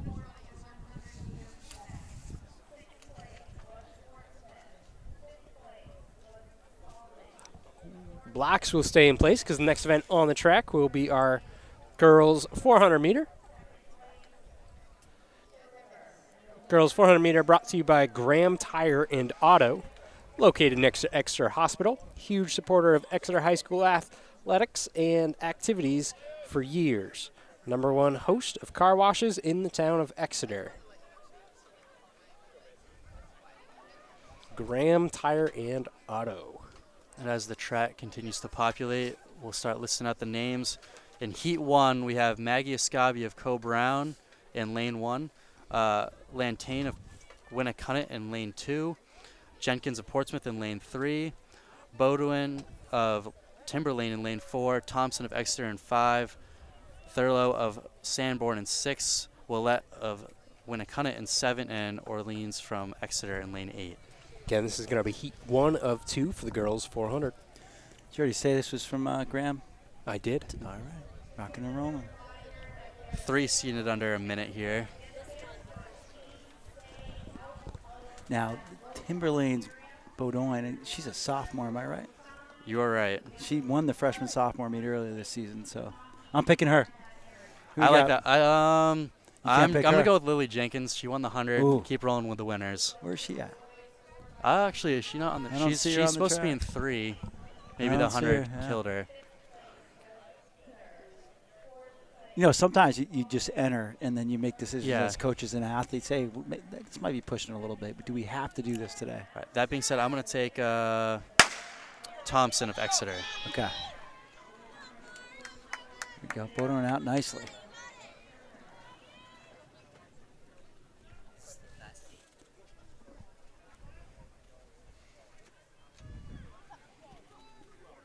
It's hard to make this out until Yeah, you get to now the I next turn. think Thompson of Exeter might be the one that's out hard, but certainly getting tracked down by the inside lanes. I think it's Winnicunnet. Oh, that would make more sense. Lane Yeah. 7. But Bowdoin's already made up the stagger on everyone. And I hope that's the way we pronounce the name. I always butcher the names. But Bowdoin's Off in the the lead last off the turn, turn, yeah. right? Would you say so, Ty? She is leading off the turn. Yeah. Followed closely by 2 and my 3 are pick not from that far Exeter. away. I think Exeter is now Home track. taking the lead. Home track, Doro. Ty gets it right. 1 for 1 in the prediction. There we go. I think that was a pretty decent time. Let's check Did for she some dip of these under? live results. I'm wondering if she dipped under here. Yeah, 58.84. Wow. She dipped under it by a lot. That's Thompson of Exeter taking Heat 1. We have Bowdoin of Timberlane with 59.66. Lantane from Winnicunnet 160.47. Thurlow of Sanborn 60.85. Willette of Winnicunnet 61.71. Orleans of Exeter 64.81. And Escabi of Co-Brown 64.85. No, the second heat, just looking at the kids coming out, this is a good heat also. We What was the have fifth? What was fifth? the- What was sixth place? They already switched over. Or is it- Yeah, they already switched over. All right, so that would be something we'll keep an eye on. Was it like 63, 64? Yes, Let me it was 64.85 was 6th. Okay, I think, so now I that I would've- remember. Let's keep an eye on that. Yeah. Looking at this second heat, you never know. So who we got? We have Lily Maher of Exeter in 1, Franck of Timberlane in 3, Boston of Spalding in 4, Sayers of Timberlane in 5, Johnson of Timberlane in 6, Nab of Exeter in 7. This is heat 2 of 2. Boston from Spalding's been impressive this season. Timberlane, once again, they're 400, 800 crew.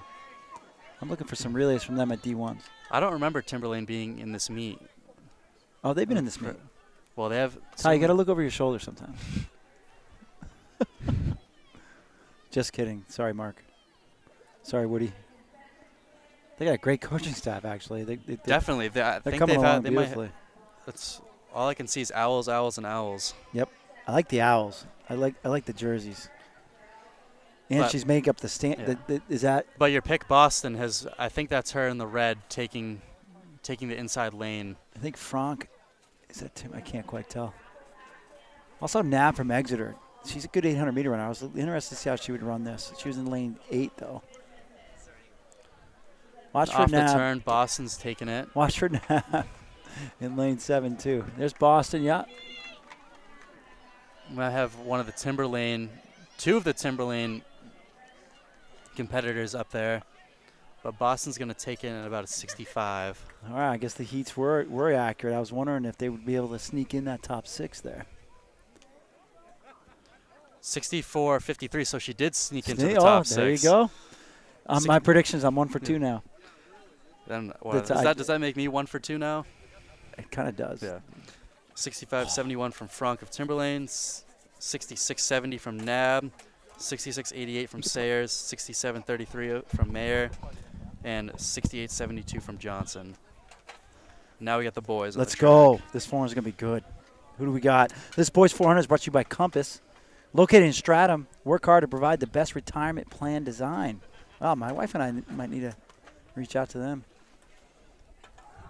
We have Beatty as the top seed. He's the one of 2 people under 52 in this heat, but we have Cowlett from Sanborn in 1, Morgenios from Dover in 2, Genados in 3, from Winnicott, Beatty of Portsmouth in 4, Bowden of Timberlane in 5, Pro from Exeter in 6, LePere from Winnicott in 7, and Rice from Exeter in 8. Beatty was a part of an Instagram that went a little bit viral. I'm not surprised. 4x4, I think it was, last week at the Bobcat. Came across with his arms right up. They're pretty happy with their performance. So I think that was courtesy of Tyler Kasich. Fair start. I like the start from the guy in Timberlane. Winnicott looks good too, by the way. That's Bowden. Probably brother, I would suspect, of the 400 meter. Hey, if the brother wins this, you could do a brother-sister interview, Aiden. Because Bowden from Exeter won that one. Sorry, see, I'm wrong. Getting old. 1 for 3. It's a short-term memory. It's the first thing that goes. We have a pretty good pack here. The inside lanes look like we're making a push. I think that's Beatty. Beatty's pushing. starting to make a push now. Coming off the turn. He definitely has some company, but it looks like he has a dominant position. But no, Winnicott Winnicott is pushing. That's Genados. Genados is he's taking it by storm. Beatty might fall into 3rd, and it looks like he does. You know, I called That's under Genados. Did you not 52. hear that? I called that one. You did. That's 2 for 3. Nice race. Genados' seat time was a 52:51, so 51:61 is about a second ahead. That's big for him. That was a good drop there. 52:19 from Beatty, 52:29 from Bowden, 53:14 from Pro, 54:54 from LePere, 55:32 from Rice, and 56:47 from Morgenos. Not bad, not bad. Not bad. What was your best open 400? 49:17 was my best open. That's awesome. And this is heat number 3 on the track. Let's see if we can get. We have Dumont of Winnicott in 1, Dillon of Winnicott in 2, Satko from Co-Brown in 3, Proto of Dover in 4, Hochter of Spalding in 5, LaRose from St. Thomas in 6, Mace from Winnicott in 7, and Berdangello from Timberlane in 8. Burden His name is Jello. Jacob. I should just stick with the first names. There's a few sophomores in this one that's just when you watch the 400 and you see sophomores in the heat 3 or 4 of the Seacoast, they're usually a bit of a insight of what's to come in the next couple of years. Takes boys a couple of years here. Everybody in blocks but Zacho from Co-Brown. You might need to change that, Anthony. Oh! We had a little bit of a tumble in 4. That's a late call. And I'm seeing the disqualification signal from the head official. Actually, I think I said that was in 4. That might be in 5.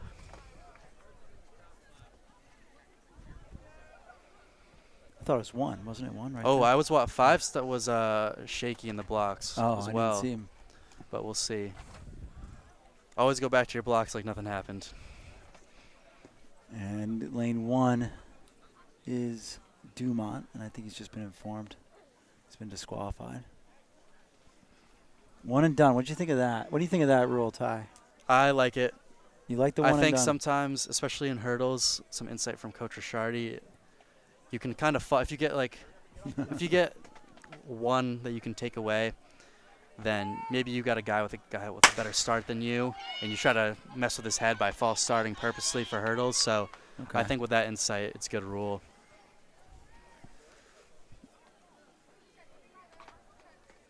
It's kind of fun seeing the different kind of tactics for the 400, especially for the younger guys. Spalding is out pretty quick. Spalding is out quick. He's making a gap. Zacho's starting to Yeah, make some Zacho is inroads pushing there. hard. He's had a nice developing season here. Teammate right there, Anders Larson, made his way to the tent. Might have to put honors on the mics. We have a Connecticut College call of And Zacho's taking a commanding lead going into this last 100. Zacho usually leaves something in the tank too. Once we teach him how to run all 4 100s of this, he could be kind of scary. Let's see where he comes through at. He's been about 54, 55. That Maybe was 50. about 54. Yeah. So not bad, not bad. 51-61 was the time to beat, but we have 54-23 from Zacho, 55-26 from Proto of Dover, 55-48 from LaRose of St. Thomas, 55-56 from Dylan of Winnicunnet, 55-60 from Hochter of Spalding, 55-82 from Burden and Jello, 56-02 from I think Mace. you got that down. Yeah. I mean, if Zacho Burden goes out of the Angelo, blocks, that's probably. almost like a half a second. I think he's in Get the him in 53s. blocks. Yeah, Makes you more fierce it's in time. the 400. But for heat 3 of 4, we have Belrose of Dover in 1, Spina of Co-Brown in 2, Paddengill of Timberlane in 3, Kudalidis of Winnicunnet in 4. Kudalitis. I think it's Charlotte's brother. Bonesho of Winnicunnet in 5, Timothy Gross from St. Thomas in 6, and Ream of Exeter in 7. Another Co-Brown not in blocks in the 400. Worked for the last guy. Another sophomore too, so. Making up the stagger rather quickly. Is it Timberlane? Yeah. No. Yeah. Yes, that's Timberlane. Yeah. He's gone. Like, he hasn't made up the stagger on lane 8. That's the only one he hasn't made up the stagger on. Let's see if he can hold that. His turnover's not waning whatsoever. Yeah, he's got good mechanics going into this last 100, and he has a pretty dominant lead. Yeah. Spina looks like he's in second. This kid's strong. What's his name? What's Timberlane's name? Pettingill. Pettingill. And he Nice was under race. 54. Nice run, Pettingill. Nice run. Cameron Pettingill of Timberlane takes that heat. That was legit. I think he was even for every 100. He dipped under 54 big time with a 53.69. Let's He's go. a sophomore. Nice job. 54.76 from Bonesho of Winnicunnet, 55.03 of Ream from Winnicunnet, or from Exeter, 55.06 for Spina, 55.65 from Gross of St. Thomas, 56.36 from Kudalitis of Winnicunnet, and 56.55 from Belrose of Dover. Last heat on the track now.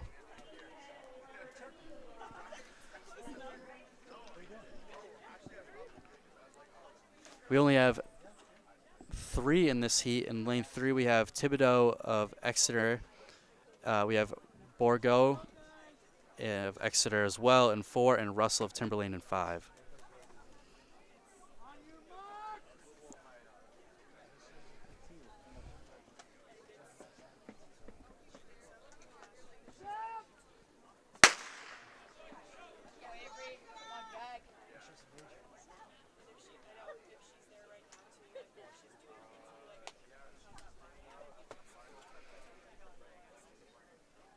Tight group going into the back straight, but it looks like Borgo of Exeter is making the move, while Thibodeau is going up on his teammate.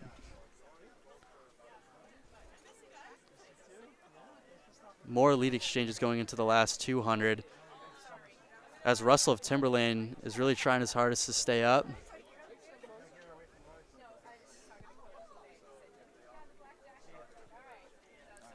But it looks like the long legs of Thibodeau are going to carry him through this home stretch, but his teammate pushes him. It's Nate LeVay on the track obstructing our view. And it does look like his teammate Borgo gets him around 57. Oof, but he's hobbling after the line. Man, you were hobbling after a couple meets last year. This one. I know. We were all pulling for you. Hopefully he comes around. All right, we're off to the 300-meter hurdles here. Meet's starting to fly along. I'm starting to understand why LeVay did a little bit of a stagger, Exeter that is, because the track is going by pretty fast. 3 heats of 300 hurdles today for the girls, so hurdles continue to be popular. They are. I mean, it's also, you kind of look as a coach in the middle of the season, usually one of the hurdles might not be as strong, and you try to get kids in it for points. The 300-meter hurdles is going to be brought to you by Dan Ranlit Performance, LLC. Works with a variety of athletes from other sports in the weight room on strength and conditioning. Former Blue Hawk track and field athlete, that's Exeter, who still holds a decathlon record at Exeter High School. Also a former UNH track and field athlete and UNH track and field coach. Once again, that's Dan Ranlit Performance, LLC. Blue Hawk is Exeter. Did you ever do decathlon? No, honestly, I mean, that would have been interesting. I think it would have been too. My coaches were talking about throwing me into long and high jump next season. So long jump would be really interesting. I think it would be. It's always been something I've been kind of scared of. I started off high jumping for a while through middle school, through my sophomore year, but one bad slip ruined my mentality with it for the rest of the year, or rest of my high school career. All right, so who do we have? Sorry, go ahead. Yeah, we have Macavicker of Exeter in lane 1, Clifford of Winnicunnet in 2, Clifford of Winnicunnet again in 3, Aaron Carty of Oyster River headlining the first heat in lane 4, Metcalf of Portsmouth in 5, Sherlin making another appearance in the hurdles from Co-Brown in 6, O'Malley of Dover in 7, and Manning of Co-Brown in 8. Carty and Metcalf are the only people in this heat under 50. Carty being 46.81 with her seed time. Where does she decide to go to school? She is committed to UVM. I knew that.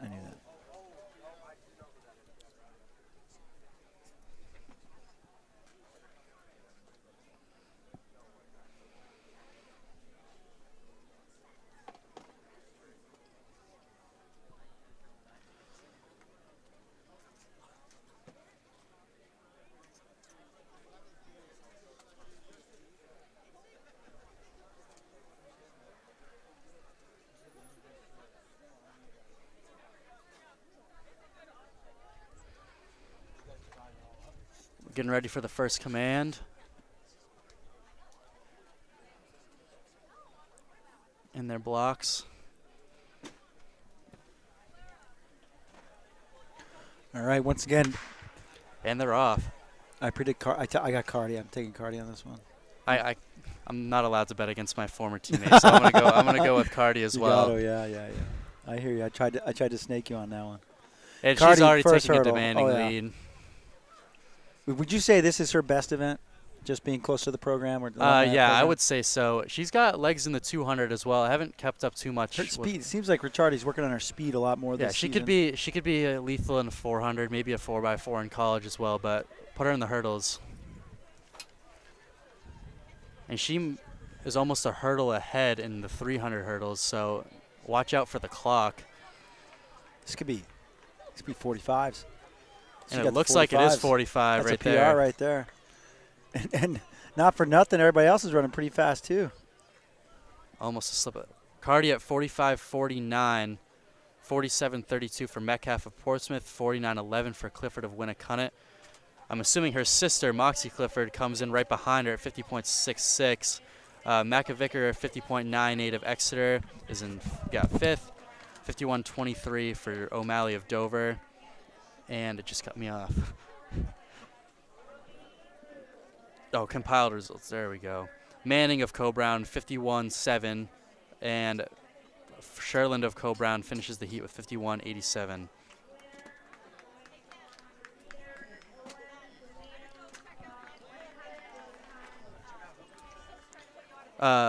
Lane 1 of Heat 2 is LaBelle of Somersworth. We have Barlow of Sanborn in Lane 2.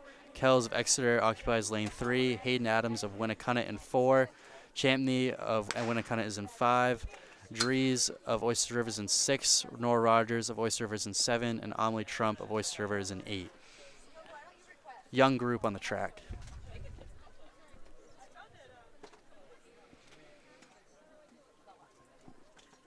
But it looks like the pair from Winnicunnet is taking the lead in this heat so far.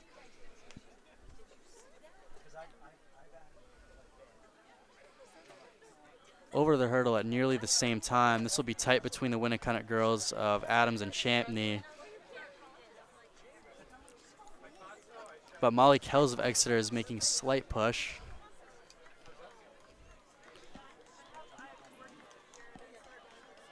And Adams is pulling away. Looks like about a 51 for her. I didn't hear anything. No. Oh. All right, And we're interviewing.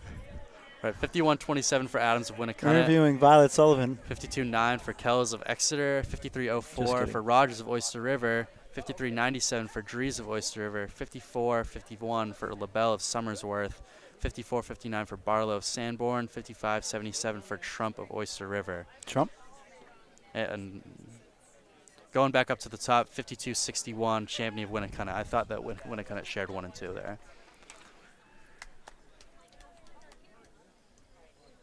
All right, on to heat 3 of 3. We have Kudalitis of Winnicunnet in 1. Bolobanek. Is that Charlotte?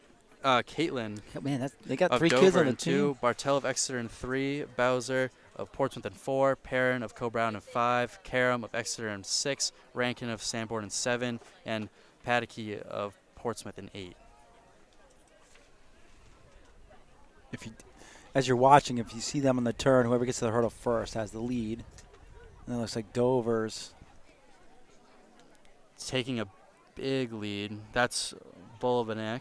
Yep.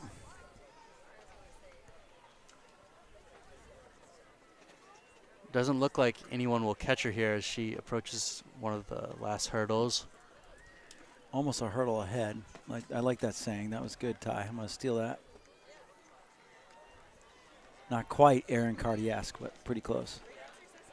Relatively speaking. Dominant performance from her. That's going to be a sub 52. Whoa. I don't know what her seed time was, but that's certainly on par with the previous heat. Yep.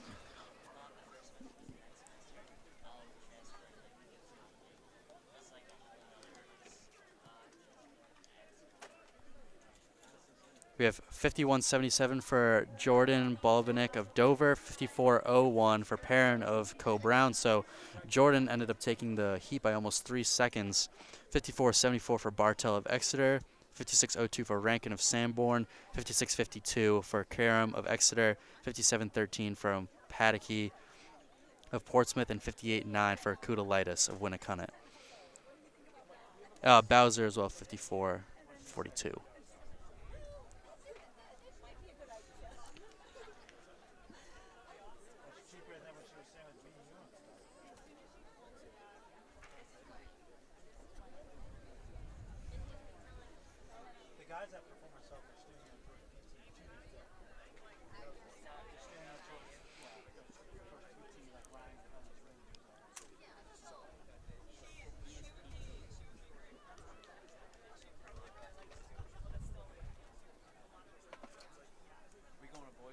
Yeah, we're on the boys now. All right, as they line up their blocks. You're socializing, Ty. You ready? I know, I'm missing out. You can take a break. 300 hurdle boys is brought to you by Mary Strattern with Verani Realty. If you're looking to buy or sell a home, there's no one better than Berkshire Hathaway Home Services Verani Realty. Again, that's Maddie Strattern with Verani Realty, sponsoring today's 300-meter hurdles here at the Seacoast Championships. And as they give them the first command, we have Casey of Exeter in 1, Kelly of Portsmouth in 2, Jameson of Winnicott in 3, Oliver Duffy, the only person under 40 seconds here in lane 4, Ben Cordoso of Sanborn in 5, Matt Scammon of Spalding in 6, Sowers of PCA in 7, and Kerrigan of Portsmouth in 8. And as they take off, I love the way Duffy attacks these hurdles. Man, look, he's already a hurdle ahead, everybody. I'm exaggerating, but seriously, he's gone. No, he is a hurdle ahead of everybody almost, and 300 hurdles is my favorite event to watch. I guess in college it would be the 400 hurdles, which is probably the most painful event there is. Yeah, I'd say that and the 3K steeplechase definitely have the top spot there. But Duffy's going to take a commanding lead here. I love how he gets after it. Oh, the little stumble there. Looks like he might be pulling everyone else with him as well. So let's check the clock. He's 39:40. About 40 from the looks of it. And, yeah, those other guys were not too far behind. 40.16 from Duffy. 41.13 from Scammon. 41.24 from Cordoso. 41.52 for Jameson. 44.03 for Sowers. 42.97 for Kelly. And we're missing a couple. Hey, man, Jameson from Winnicott's only a sophomore. He just ran 41 point. I'd love to see what he can do in the open 3 indoors. That would be nice.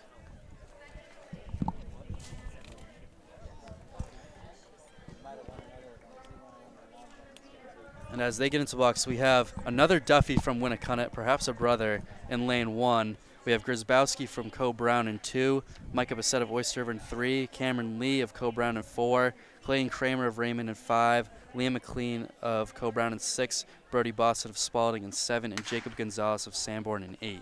Brother-sister combo, Boston Spalding, it sounds like. Seems like we got a lot of siblings here. Track always runs in the family, though.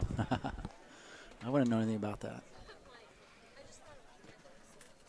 A bit more of a competitive field here, but it looks like Lee from Co Brown is starting to make it less competitive.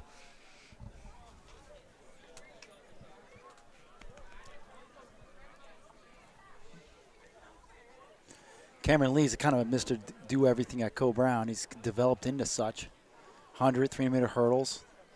Nicest sunglasses on the team. And he's really pulling away here. This is going to be about a 43, maybe below. 43.22 for Lee. 44.38 for Kramer of Raymond. 45.67 for Boston of Spalding. 45.72 for McLean of Co Brown. 45.75 for Bassett of Oyster River. 45.93 for Duffy of Winnicott.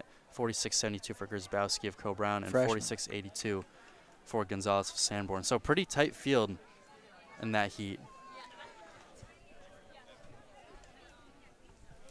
Next heat. And we have our last heat 3 of 3. We have 4 people headlining. We have CJ Edwards of Portsmouth in lane 3, Wheatley of Dover in 4, Seigel of Portsmouth in 5, and Morelli of Winnicott in 6. I've seen that Morelli name a lot today.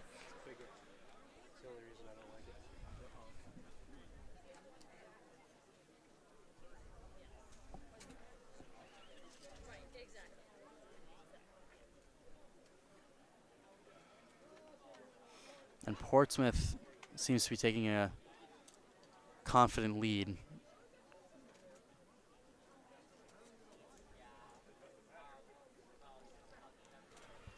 As he is almost a hurdle ahead.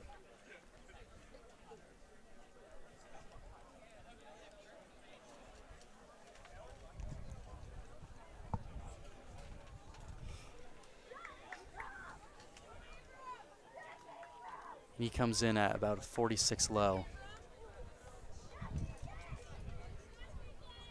46.26 officially. 48.89 for Wheatley of Dover, and 50.03 for Edwards of Portsmouth. As they take the hurdles off the track, we have some field event results for you. Sia McKay from Somersworth won the high jump, clearing 5 feet 1 inch. She won on misses versus Danielle Bates Timberlane, who was second, 5 feet 1 inch. That's both meet records. Savannah Camo from Somersworth was third. Emily Trump from Oyster River was fourth. Zoe Kirk from Dover fifth, and Hayden Adams from Winnicott sixth. Girls pole vault. Sophie Durant from Oyster River cleared 8 feet 1 inch to win that one on misses over Brooke Kelly from Dover, who also was at 8 feet 1 inch. Shannon Ross from Co Brown was third with 7 feet 7 inches. Leila Tekoshi from Spalding also cleared 7.7. Molly Bout from Exeter also cleared 7.7. And so did Emily Houle. They placed from Spalding. They placed 4th through 6th, respectively.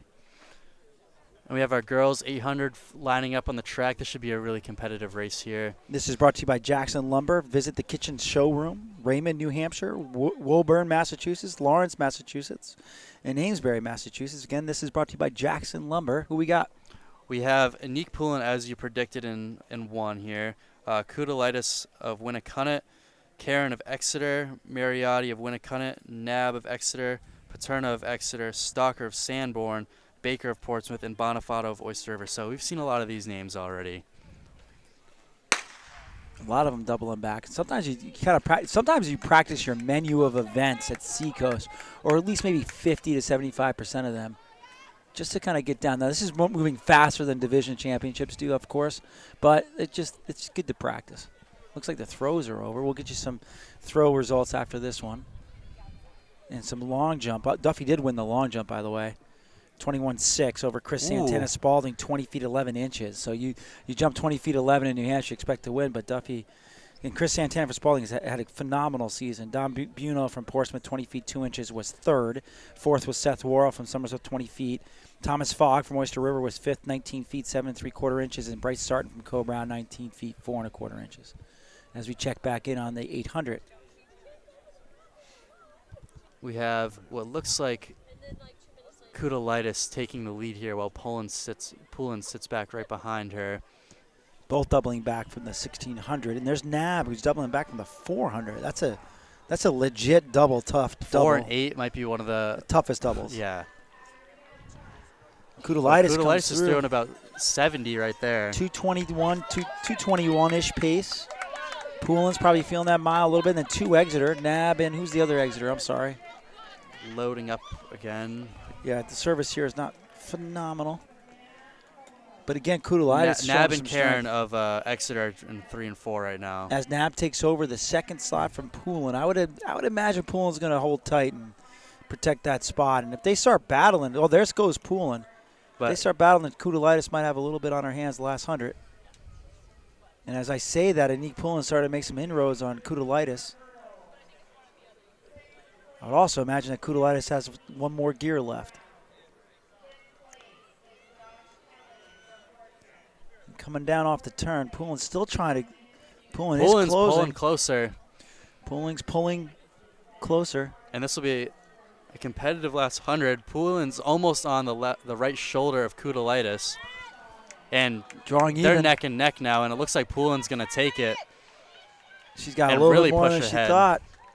It's going to be a 220 again. 221 double, not bad. 222 by Kudalitis.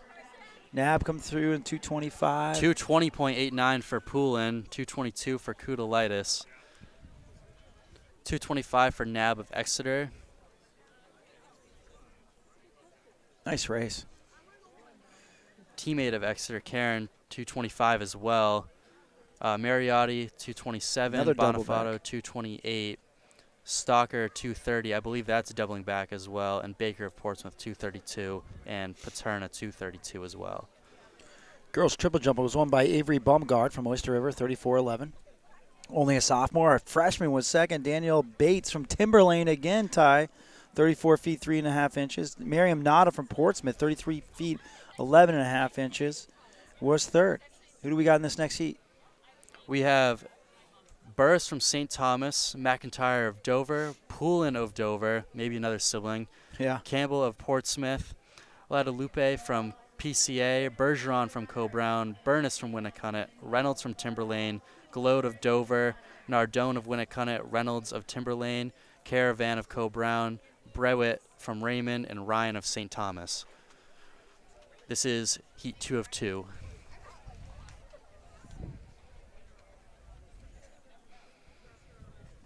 And once again, this even though they're in Heat 2, they're still trying. We have Division 1, 2, and 3 here today. So they're still trying to improve their chances of getting into division meets.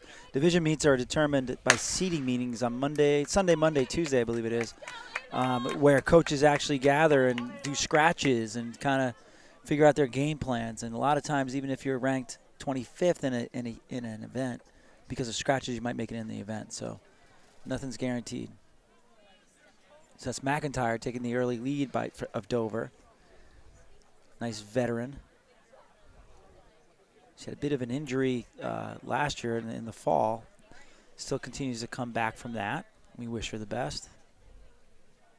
Coached by Nick Piatti. He's been a long-time coach at Dover now. As this settles in, Elias Warner won the discus throw with a bomb of 153 feet 9 inches.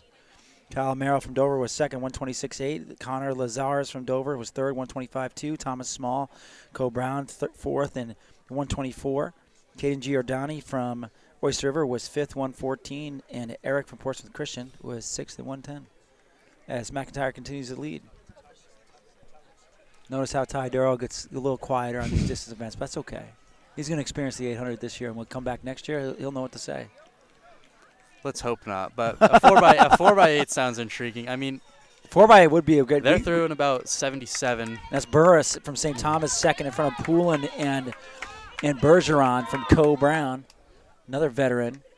4x8 is kind of where we try to actually move kids up from 400s because it's a little bit easier to learn. It's the 800's more or less like a, do I really want to do it? Maybe probably not, but I keep telling myself 2 minutes, 30, 30, 30, 30 doesn't sound that hard. We'll see, or 60, 60. I'll learn. It'll be fine. It'll be fine. Again, McIntyre showing her strength, still leading at 600. I do believe that's still Burris, Kate Burris from St. Thomas in second, Anna Bergeron from Co-Brown third. We'll call her little Poulin, the younger Poulin, is fourth. Yeah, Burris is in a comfortable position here, so this may look similar to how the last heat went. A lot of Loopy from Portsmouth, fifth. And McIntyre starting around. Here we go. Let's go. There's a glimmer. Coming back. And the gap opens up. Strength, strong. 230. About 230.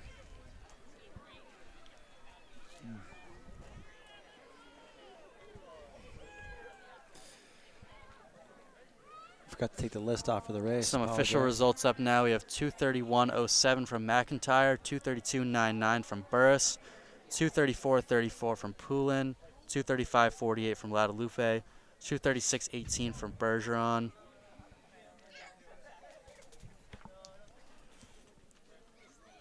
$240.53 from Glode, 241.16 for Caravan of Co-Brown, 243.90 from Campbell of Portsmouth, 245.95 from Reynolds of Timberlane, 246.23 for Ryan of St. Thomas, 246.53 of Burness from Winnicott. All right, this is going to be sick. So the boys 800 is brought to you by Vista Retail Solutions, offering full-service solutions for your grocery, retail, restaurant, and hospitality industry needs. Once again, that's Vista Retail Solutions is your sponsor for the 800-meter boys. Who we got? And we've been waiting for the 800 for a while here. We have Hart of Portsmouth in 1, Sanjith Nomula from Co-Brown in 2, Nathan Mikulski from Exeter in 3, Leno of Co-Brown in 4, Zumback coming back again from Winnicott in 5, Johnson of Dover in 6, Jonas Teeter of PCA in 7, and Max LeMay of Co-Brown in 8.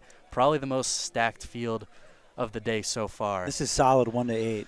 Mikulski took the lead rather right away at Merrimack last week and paid for it with about 100 meters to go. Yeah. Let's see if he's learned from here. He told me he's going to sit behind Jamie for a little bit and respond, but sometimes when you start feeling it, you start going. The seed times don't accurately he's predict already made up the stagger. So what these guys can do. So it is Leno taking the early lead. They had a one-turn stagger starting in lanes, and Mikulski is doing exactly what he said he was going to do, Ty. He's sitting right on his shoulder. Jonas Teeter doing some speed work here, you might say. The 5,000-meter specialist. He's dropping down to 800 here. Pretty smart. now I'd say it's safe to say that the range of this heat is anywhere from like 154 to like a low 2. So this could yield some good results. Leno's going to be coming through in 56, 57. I just saw a change in cadence from Leno. Mikulski's still staying sitting tight. But Teeter, then Zumbach, doubling back, then Namula, then Johnson starting to move up. Looks like Jamie's just dropped the hammer down, third 200. Mikulski trying to stay tight, but every stride, Leno is moving out. It's all Leno right here. It says he left one gear left because that was a There's pretty still big. 200 That was a left in the pretty big race. effort there. 600. He's throwing 126 and change. So if he gets a 30, that's 156. Now keep in mind he's running pretty fast. So and he's had a rough couple weeks.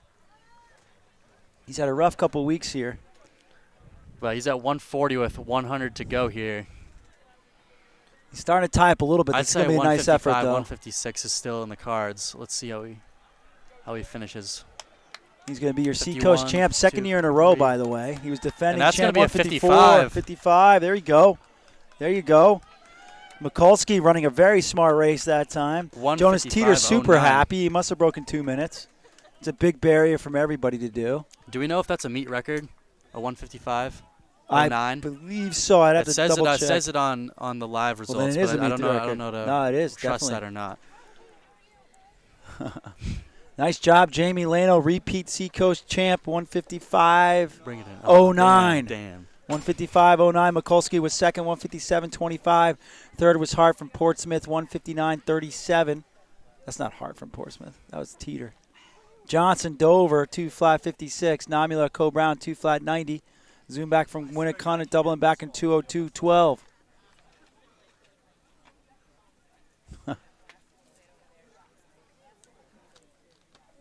All right, let's get to Heat 2. We have Dyack of Co-Brown in 1, Piter of Sanborn in 2, Mitchell Keese of Oyster River in 3, Bordesia of Dover in 4, Ruger of St. Thomas in 5, Renali of Portsmouth in 6, Pincince of Somersworth in 7, and Montiero of St. Thomas in 8.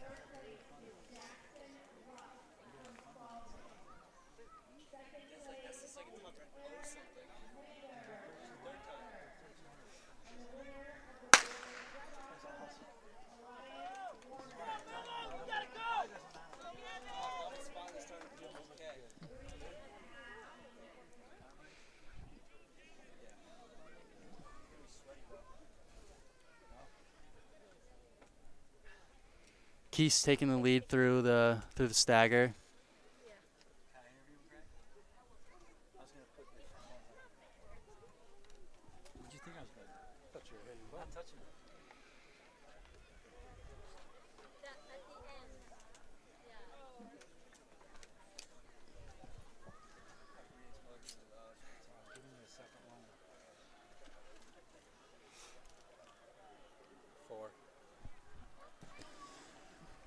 All right.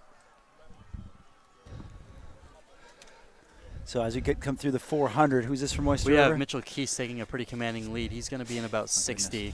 Yeah, Patrick 60. O'Brien told me to watch out for this kid. He's going to be good. What year is he? I think he's a senior. Oh, no, he's actually a junior. Junior. Dijak, and then Portsmouth's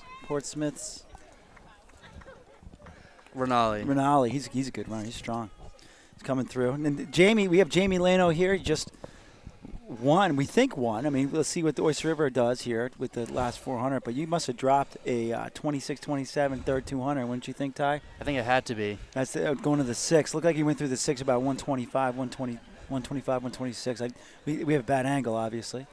But what were you thinking going into that as a defending champion and, trying to run as fast as you can the week before states?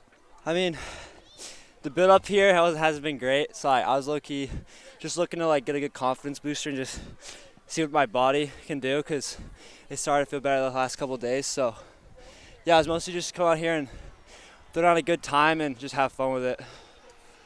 And it's fun. I mean, the Seacoast meet is a nice, fun, intimate meet of local high schools that are so close together. And here we are with Oyster Rivers. He's about 205. 205, and then St. Thomas coming through. Just give us a sec, Jay. What do you got coming up next? You got the 4x4? Yeah. Oh, so if I was your coach, I'd be telling you to get off the mic and get jogging, but looking for some speed work there? Yeah, I'm just looking for any work, really. Last couple of weeks have been tough. Let's let Ty run this down so real quick. Keys, as we said, 205 from Oyster River to take the heat, 208 for Ruger of St. Thomas, 211 for Berdecia of Dover, 211 for Rinaldi of Portsmouth, 211 for Pincince of Somersworth, 212 for Montiero of St. Thomas. And that wraps up our 800 heading into the girls' 200-meter dash. All right, so I mean, I think that was a great build-up for Leno. Who knows what he's going to be doing next week, but that was a great build-up. Said for he him. has been suffering from some injury. It's been a hard 2 weeks. Kind of not sure if it's viral or just senior stuff. I mean, think about it. AP testing, they had presentations. He's graduating on Wednesday. There's a lot going on. I mean, did that affect you at all? I mean, you had a lot of distraction last year trying to get over an injury really quick. I mean, for myself this year, things like I had mono from January to March, but other things like stress-induced illness, I've seen it rampant throughout my conference and certainly throughout my team, especially in championship season and finals. So I don't think that's a bad estimate. It just takes its toll. I mean, I didn't even know with Aiden and Addison, as they were going through senior year, you just have ebbs and flows, and sometimes a lot is happening at the same time, and it's going to affect you. All right, these 200s now. We're going fast to slow here. Girls 200 is brought to you by Street. Great place to eat and socialize, located in Exeter, New Hampshire. Must try the Thai ribs. I agree. I've been there before. According to Coach LeVay, that's his recommendation. Coach LeVay's recommendation, Thai ribs from Street in Exeter, New Hampshire. Great place to eat and socialize. All right, good field of athletes for this 200. In Heat 1, we have Thurlow of Sanborn, McBride of Exeter, Bowden again from Timberlane, Jenkins again from Portsmouth, Thompson again from Exeter, Carty from Oyster River, Lantain from Winnicott, and April from Timberlane. So these are all repeat names here.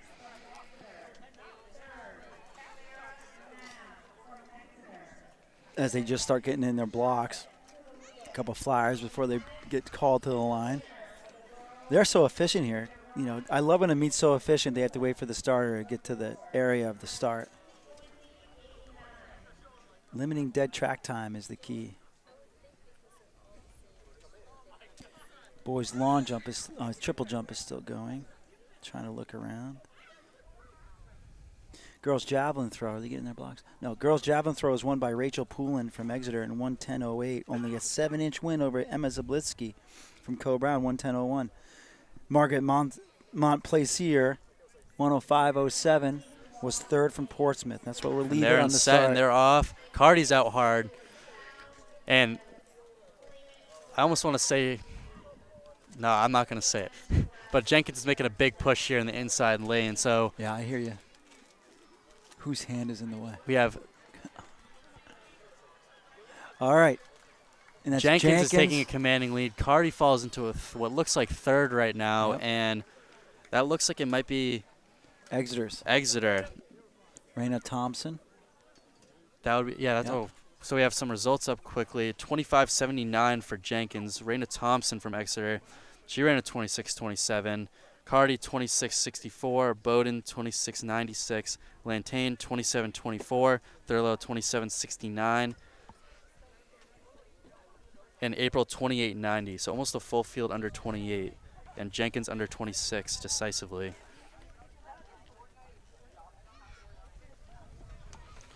Couple other repeat names here going into Heat 2. Katarina Hutt of PCA in lane 1. Bronson St. Thomas 2. Beaudreau of Spalding in 3. West of Spalding in 4. Clifford of Winnicott in 5. Maine of Co-Brown in 6, the younger sister of Aaron Cardy, Elizabeth Cardy from Oyster River in 7, and Mackenzie Champney of Winnacunnet in 8.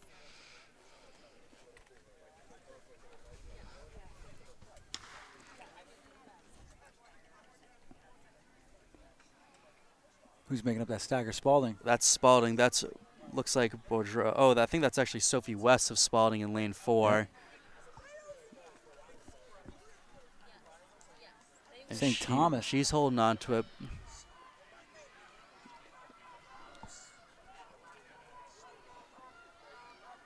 Oh, and her other teammate from Spalding ends up taking that heat. Nice race. That's Boudreaux. She's a sophomore. Nice race. 28:36 for Boudreaux, 28:45 for Bronson, 28:47 for Maine. West ends up dropping down to 28:54. Hutt 28:69. Cardy 28:77. Champney 28:97.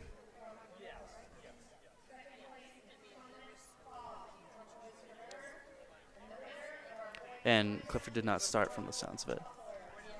Another impressive field. What's the next heat? What do we got? For our next heat, we have Pacheco of Winnacunnet in 1, Kachukos of Co-Brown in 2, Amanda Yu of Oyster River in 3, Maggie Escabi of Co-Brown in 4, Johnson of Timberlane in 5, Evelyn Kearney of Oyster River in 6, and Maggie Callahan of Portsmouth in 7. This is heat 3 of 4. We've got a battle between what looks like Escabi and Yu so far, but Kachukos of Co-Brown putting herself in there. Looks like the duo from Co-Brown is taking the lead as Escabi goes in about 28. And then Kachukis. Escabi's coming back up to 400. It's pretty strong. If she's going to do anything in states, especially if it's going to be a 4-2 double, you might as well try it now. That's a 28:42 for Escabi, a 28:64 for Kachukos. Kearney 28:92, 29:13 for Yu. Johnson ran a 29:41. Callahan 29:43 and Pacheco 29:50. What do you think you could run for 200 right now? Right now? Yeah. At 51 years old and distance running for a lot of years? Not very fast. Well, I'll give myself a 37, 38. I've run 80s, but we've got heat 4 of 4. We have Takakoshi of Spalding, Caruso of Timberlane, and Grote of Winnacunnet, the only 3 in this heat. I'm going to ask you, what was your biggest adjustment to college after this heat, Ty? Okay. Because I think freshmen just have to put their heads down and train hard and wait for sophomore year. Because it's just a big adjustment, especially for guys. Yeah. All right. Who's that taking it? Looks like we have Timberlane, Caruso. our team of the day. Yeah, team of the day, definitely the Owls. 29:18. Caruso is the name. We have Grote from Winnacunnet in 29:46 and Takakoshi from Spalding in 29:85. That's a full field of everyone under 30, so impressive day. Boys 200 is going to be brought to you by Auto Fair Nissan. Make it happen in Stratham, New Hampshire. They've already sponsored another event. Thank you, Auto Fair. 45 Portsmouth Avenue in Stratham, New Hampshire. Auto Fair makes it happen. All right, who we got in this first heat?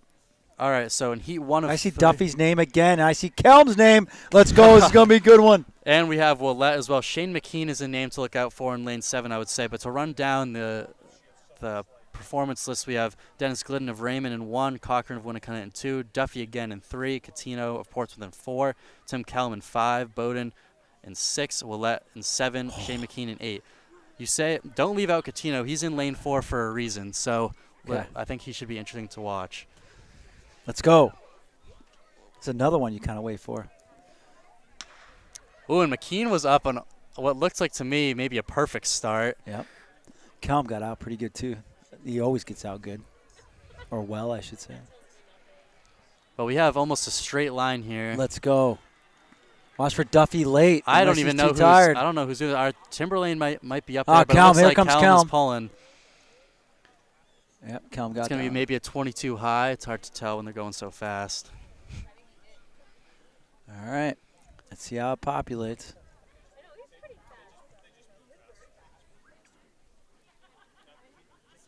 Boys 200 already. We're flying through this meet. It's only been a couple hours, 2 hours and 20 minutes since we started.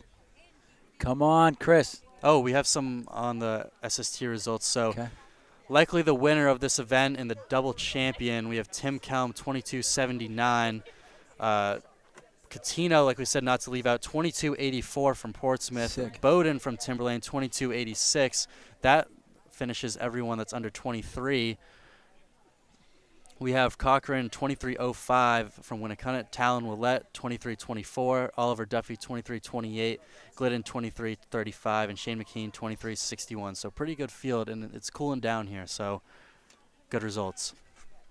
All right, let's check out who's in heat number 2 of the Auto Fair Nissan Boys 200. We have Gavin Daly of Exeter in 1, Geldhart of Spalding in 2, Reardon of Exeter in 3, Newick of Coe-Brown in 4, Sanchez of Sanborn in 5, Walker of Spalding in 6, Scopel of Oyster River in 7, and Hayes of Spalding in 8. It's like Spalding with the early lead with Newick from Coe-Brown. But it looks like, to me, Exeter with the arm Maybe sleeve there. is taking it out. That would be That makes it easier to Reardon. see. But Scopel of Oyster River taking it, but it looks like it's going to be Reardon. There you go.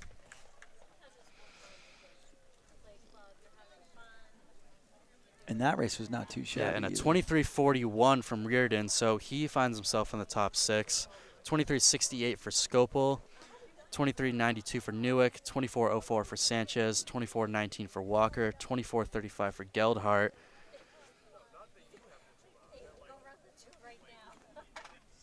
And 24.40 for Ethan Hayes. All right, I think we got heat number 3 up too. How many do we have? This is our last heat for the boys 200.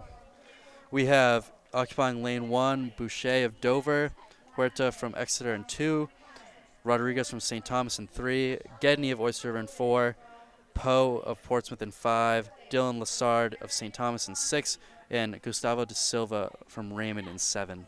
Is this the final heat, or This is the final Yeah. heat for the 200. Wow.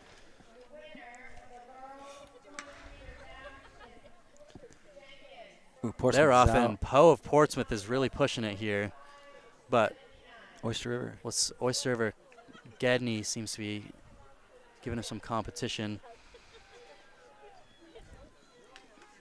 Oh, this is going to be the last 50.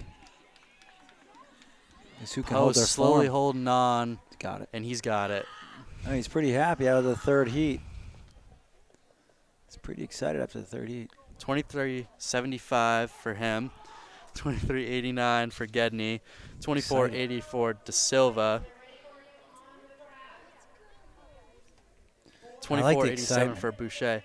I like the excitement. I like the excitement. Track's a sport that really is you versus Hey, man, yourself, if so you got the emotion. doesn't matter if you're in heat 1 or 3. You should be celebrating your PRs. There you go. He's jacked up. Love seeing it. Just don't always see that in the lower heats. I love it. I see Kavanaugh on the track, so this must be the 32. Yeah, 3200 today, brought to you by 139 Handcrafted. Hand-lettered artistry, 139handcrafted.com. Use the numbers 139, by the way. 139handcrafted.com. 3200-meter girls. Only 6 in the field for the 3200. Obviously, we got Haley Kavanaugh big time in here. Alexis Paterno, she's a freshman from Exeter. Paige Murdo from Coe-Brown. Fiorenza from Dover. Backrach from Dover, and Carter from Portsmouth. Wow, this meets flies. Yeah, it's been well 650. ran. Yep. We'll give you a catch up with field events here also. Boys javelin was won by Seth Worrell, 159 feet 5 inches as we get started here. Brady Rogers, Exeter, 147 flat, was second place in the javelin throw. Owen Danio, 141 feet 5 inches, was third. Kenji Chase from Exeter, 136 feet 3 inches. Fifth was Elias Warner, who won the discus earlier, actually threw further in the discus, 136 feet 1 inch, and then Shea Harrison from Portsmouth, 134 feet 8 inches. That's when you know you have a good discus thrower. He throws farther in discus than he does jab. And jab wasn't even that bad. It's pretty good. Girls shot put. Madeline and Donahue from Raymond won that in 33 feet 9 1/4 inches. That ball tore up in D3. Autumn Fabiano from Exeter, 33 feet 2 1/2 inches. Maria Acalano from Portsmouth, third, 33 feet 1 inch. Paige Chesrow from Sanborn, 32 feet 9.5 inches. Maddie Karsonovich from St. Thomas was fifth and 31 feet 11.5 inches. And Isabel Grenier was sixth and 31 feet 5.5 inches. All right, we have the group of 6 headed on to the home stretch of this first 400. Kavanaugh taking the lead. I'd imagine this is, does she have a 2-mile seed time, a 3,200 meter seed time? She's at 81.82. Looks very, very comfortable. That's like 11:20 something pace. Very comfortable. So they might be just trying to get a seed time here and then see where everything sits. Second right now is Exeter. Third is Paige Murdaugh from Co-Brown. Then 4, 5, and 6 is Bachrach and Lily Fiorenza from Dover, and then Chloe Carter. That's Alexis Paterna from Exeter. I should know that. That's second right now. They're giving splits too, Ty. Can you add those up? What's 82-second pace for? For a 32, I couldn't tell you. You're an honest soul. Winning the shot, but Elias Warner, double winner today. Elias Warner won the shot in 46 feet 3.5 inches. Eric Menger from Exeter was second in 43 feet 11.5 inches. Jackson Rupp from Spalding, 43 feet 6 inches. Thomas Small, fourth, 39 feet 5 inches from Co-Brown. Declan Nuchow Hartzell, 37 feet 10 inches from Portsmouth, was fifth. And sixth was Deshaun Bailey from Somersworth, 37 feet 6.5 inches. Kavanaugh building up almost what looks like 70-meter lead probably as she goes through 800 in about 2:40. Cruising.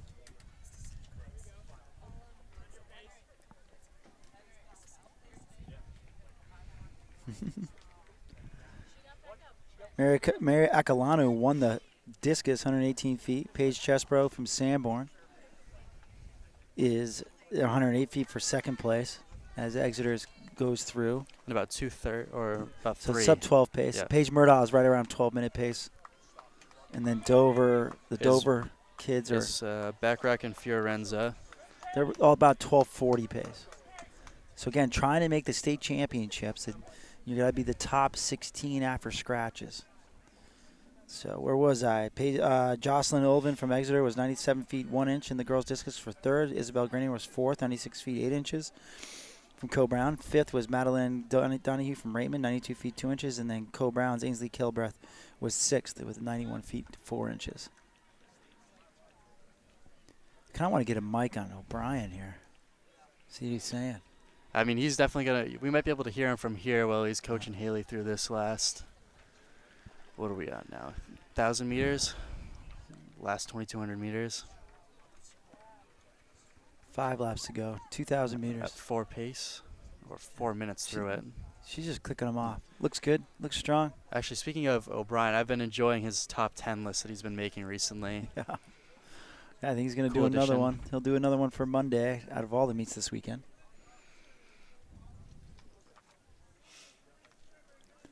Just seems like it's a ring to a top 10 list.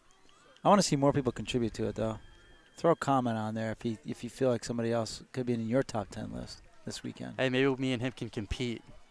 Could. What's the Exeter girl's name again? I'm sorry. Paterna. So Paterna went through, again, still right around 12 to 12:10 pace. Murdaugh from Co-Brown is looking at 12:20 to 12:30 pace.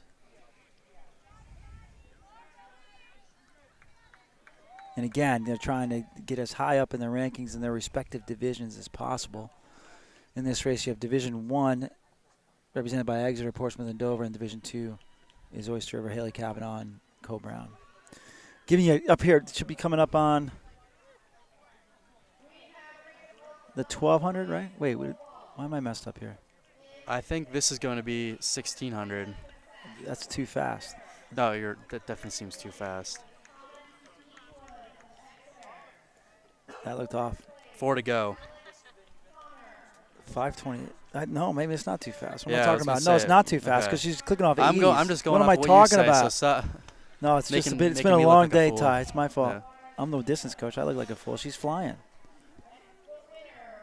What'd she come through at? What does it say, splits? She came through in 5:19, so she's on 10:40 pace. What was I thinking before?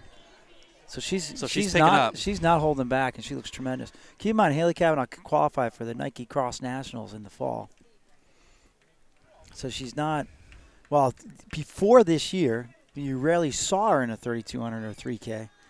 After that cross-country season, she just had her confidence skyrocketed. Yeah. I always remember Haley for being the better 800 runner of the duo of her and Cook, and then Cook taking the 3,200, and they both split the 16 basically every other race. Yeah, I'm wondering if Kavanaugh wants to maybe take a shot at that 10:36 that Cook laid down. I wouldn't be surprised.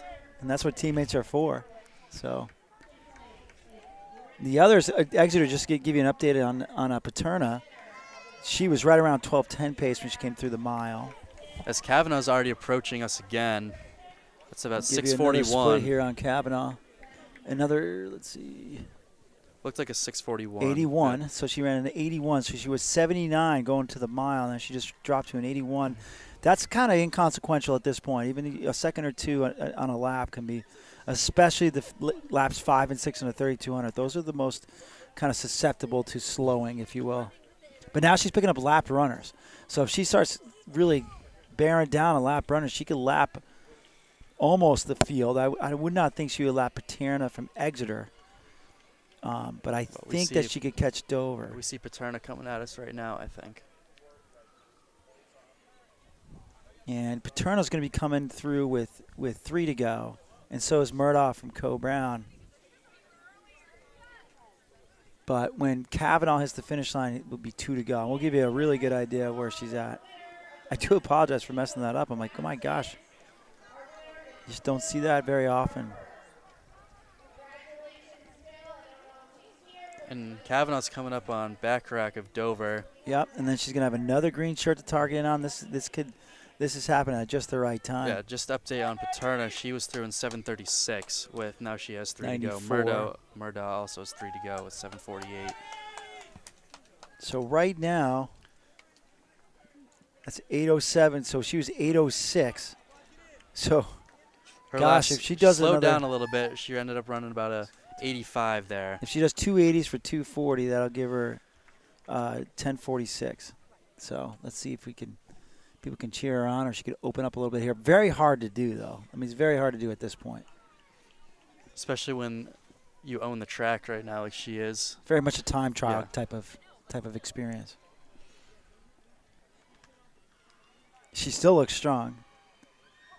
If she had a little bit of help, this could be really, really fast. And it still is really fast. You're talking like 10:46 to 10:50 solo effort. It doesn't happen all the time.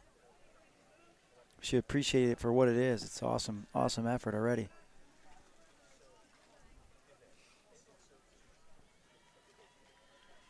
Paterna's going to be coming up on 2 laps to go. And right now, looking at it, if she drops a couple 90s, she could be at 12:15, 12:20 for a finishing time. But her split just now, Kavanaugh split that last one at 85. So Paterna, live results have kind of made a mistake here, but let's see. It usually rectifies itself. Before it bugged out a little bit, it did say that she was at about a 136 pace, which is only about a second slower than her last 400. 1 lap to go, Haley. If she drops to 75, that's going to be 10:50. Yeah, and she was just a 80 would be 10:55. 9:34 through. Be great if she could break 10:55 solo. She's going to end up lapping everyone besides Paterna, but she's going to be on the same straightaway as second place. And then we're cheering on all the other ladies to try to move up in their respective divisions.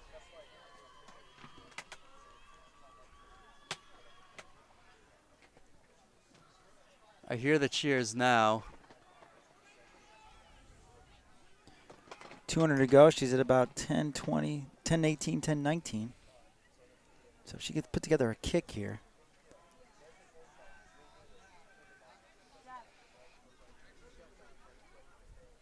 Coming off the turn, let's see what her turnover looks like. We're looking at about 10:40 with 100 to go. She's going to have to boogie here. Paterno with 1 lap to go. Is at 10:40. We got a blue crew right there, about 50 meters left to go. And she's going to break 11. 10:58, so decisively under 11. Murdaugh has a lap to go, and then Dover.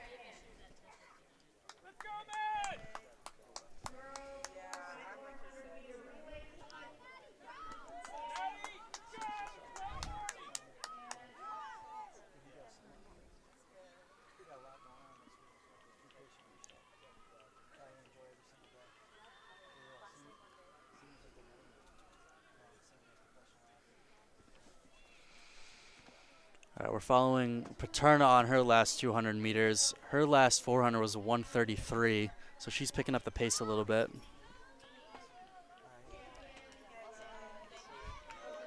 Doing well. Yeah. I had a mono, but other than that, yeah. You were sick for a while. But I learned a lot from it. Yeah, and you're better. Exactly. But the school's right for me, for sure. This is Exeter's Paterna finishing. She'll be around 12:15. Yeah, no doubt. All right, good luck next week. I think that would move up a little bit here. 12:15 there. We're pretty popular people. We keep getting people popping in there. Hold on. This is Murdaugh from Co-Brown. She's finishing her race. I should actually say Ty is popular. I'm just old. Here comes Paige through in 12:36.37 and change. So it was 10:58.47 officially for Kavanaugh. Paterna 12:14.88 in second, and we see 12:36 from Murdaugh, 12:43 from Bacharach.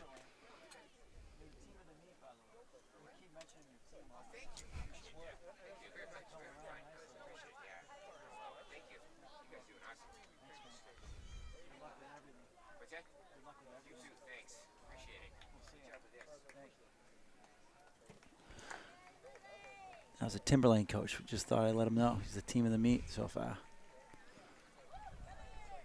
Actually, speaking of team of the meet, do we have team scores? Team scores? Yeah, for sure. As Ty brings that up, this 3,200 meter boys is brought to you by Rail Penny Tavern, located right down the road in Epping, New Hampshire. Delicious food, outdoor entertainment, and awesome atmosphere. That's the Rail Penny Tavern, who's sponsoring this 3,200 here at the Seacoast Championships. All right, for the boys, we have Winnicott 26 points ahead in first with 97 points. Co-Brown's in second with 71. Portsmouth is in third with 65, and that rounds out the top three.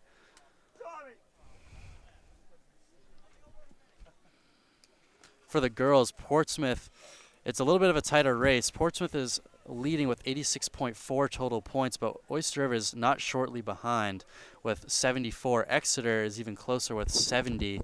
And that rounds out that top three. They are about 30 points ahead of the next closest. Okay, so who do we got here in the 3,200? On the track now for the boys 3,200, we have Lemon from Oyster River, Hannon from Oyster River, Clark of Exeter, Dangera of Exeter, Shartner of St. Thomas, Jobin of Co-Brown, Plowman of Co-Brown, and a lot of did not starts. That kind of happens at Seacoast in Yeah. the 3,200 for sure. But Lehman of Oyster River is taking it out right now. All right, taking over for me is going to be Aiden Cox.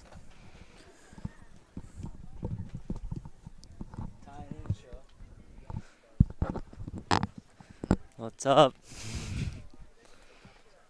Stud on the mic.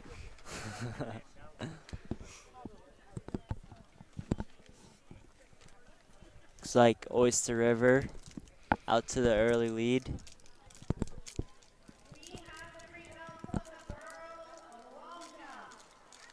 It looks like they're going to go through the first four. Just over 70 seconds. 72.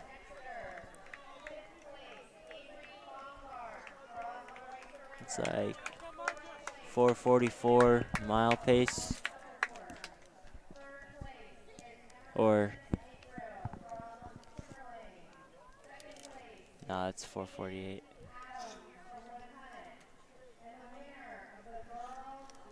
Yeah, you're gonna have to help me out with the paces. Yeah.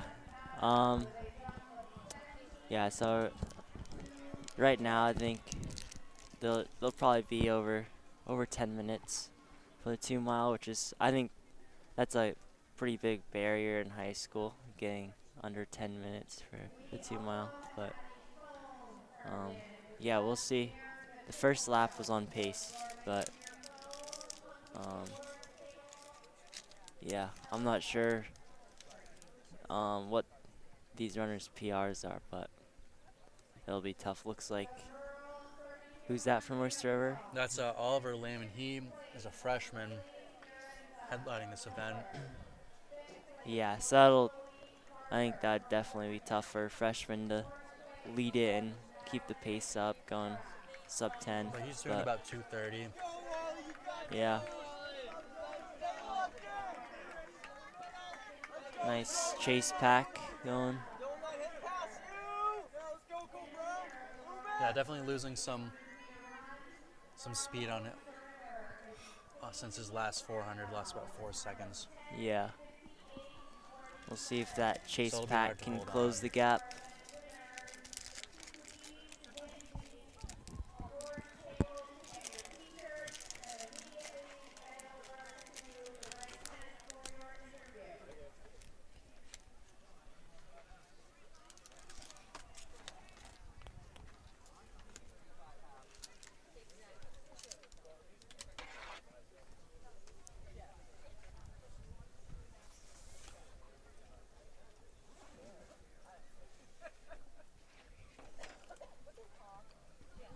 Coming through on his third lap, I think.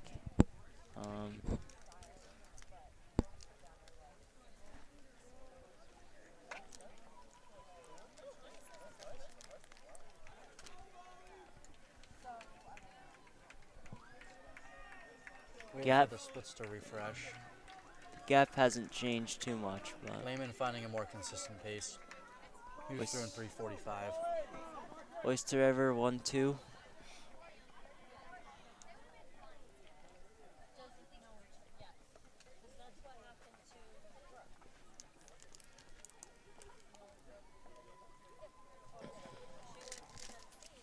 we have 4 more to go after this? 4 more.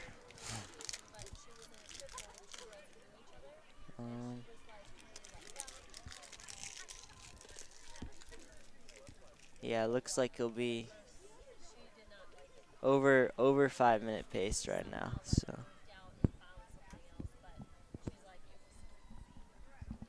I'm guessing like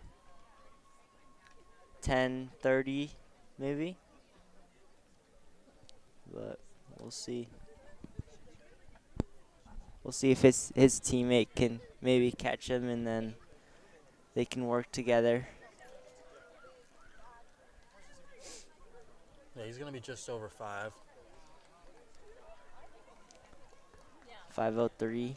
Okay, so probably faster than 10:30. Consistent-ish pace. He's lost about a second on the last 3 laps. Yeah, it looks like he's gone into a good rhythm. I think that's probably the most important thing, you know, being out there alone.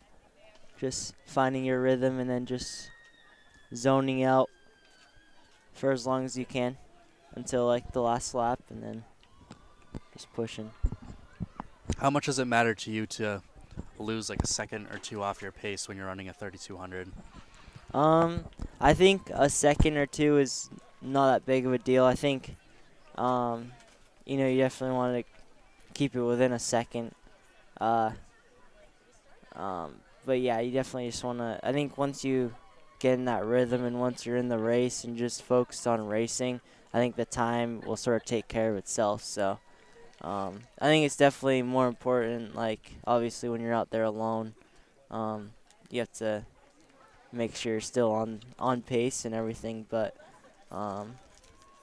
yeah, I think it's definitely important, especially in these longer events like the 2 mile and up, to really just sort of turn your brain off and not think too much about each split, each lap, Just sort of focus on getting through, taking it one step at a time. And yeah, I think just sort of breaking it up is the biggest thing, especially when you're in this position like Oliver is in. Just an update on him. He was 6:22 through his last run across the finish line. Yeah, He's sitting at about 78. 78 still. So he's finding consistency. Yeah.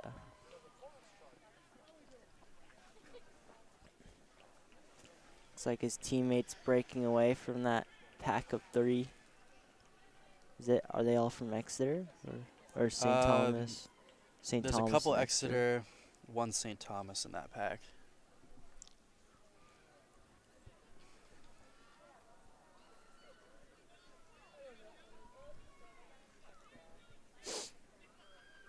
Yeah, it's good. Definitely good weather for the 2 mile. It's pretty cold for the spectators, but yeah, it's pretty perfect for the distance events. Really, you I'd like say. this?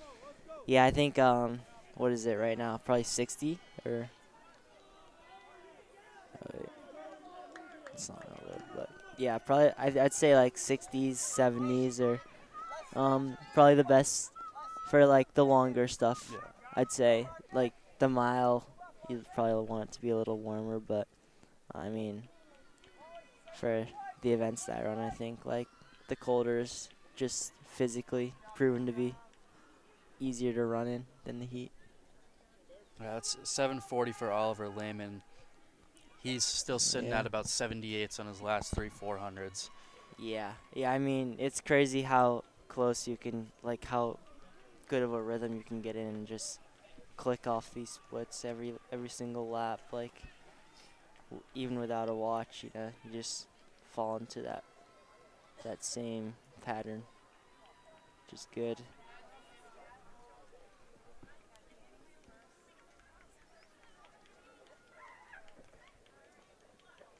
Like 2 laps. Yeah, I think 2 laps to go here based off the time we're seeing. Oh, 1 lap. Oh, 1 lap. Oh yeah. That's 8:57. He just picked up his pace a lot, ran about 2 seconds faster for 76. His teammate Joey Hannon just got taken over by Exeter. Yeah, you can definitely see a change in Oliver's stride.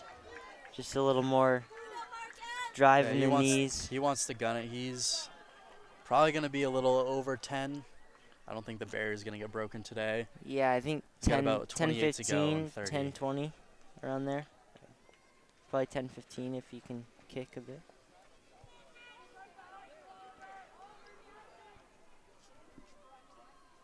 But yeah, very spread out race for not a lot of people in it.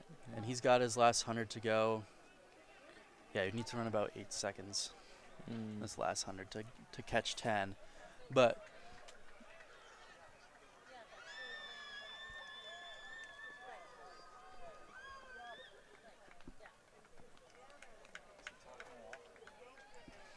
Lehman takes it. He's your Seacoast champion in the 3200. Only a freshman, 10:07.16. He picked up his pace from. Jeez, yeah. He was at about 69. 2,200 meters. He was running 78s, and he just finished off with a 69. Jeez, yeah. I mean, yeah, just with that kick, you can definitely run a lot faster. So you're in that last 200 in about like a 35, 36. Yeah, jeez. Pretty good time. I think he could definitely break 10 in the future. Maybe next week.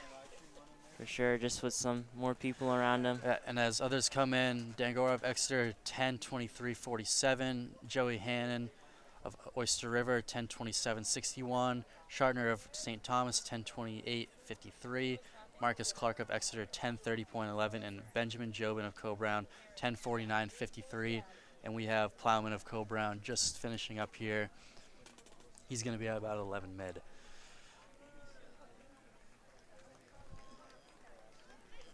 Good to see everyone finishing 11:20. strong.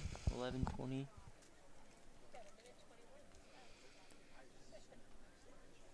Now we're on 4x4s. Onto the 4x4s. Go back to some team scores before we finish this up, see if there's any hope for others. It looks like Winnicott on the boys' side is basically wrapped up their Seacoast Championship victory today behind Oliver Duffy performance and long jump and 200 hurdles, you name it. They have 97 points, which is over 20 points ahead of the next best, Co Brown. For the girls, Portsmouth is ahead of Oyster River by 12 points. So seems like they've got this wrapped up. 10 points awarded to the first place winner. Yeah. Yeah, I was going to say on the guys' side, I felt like I kept seeing Winnicott crossing the line first, doing the social media and everything.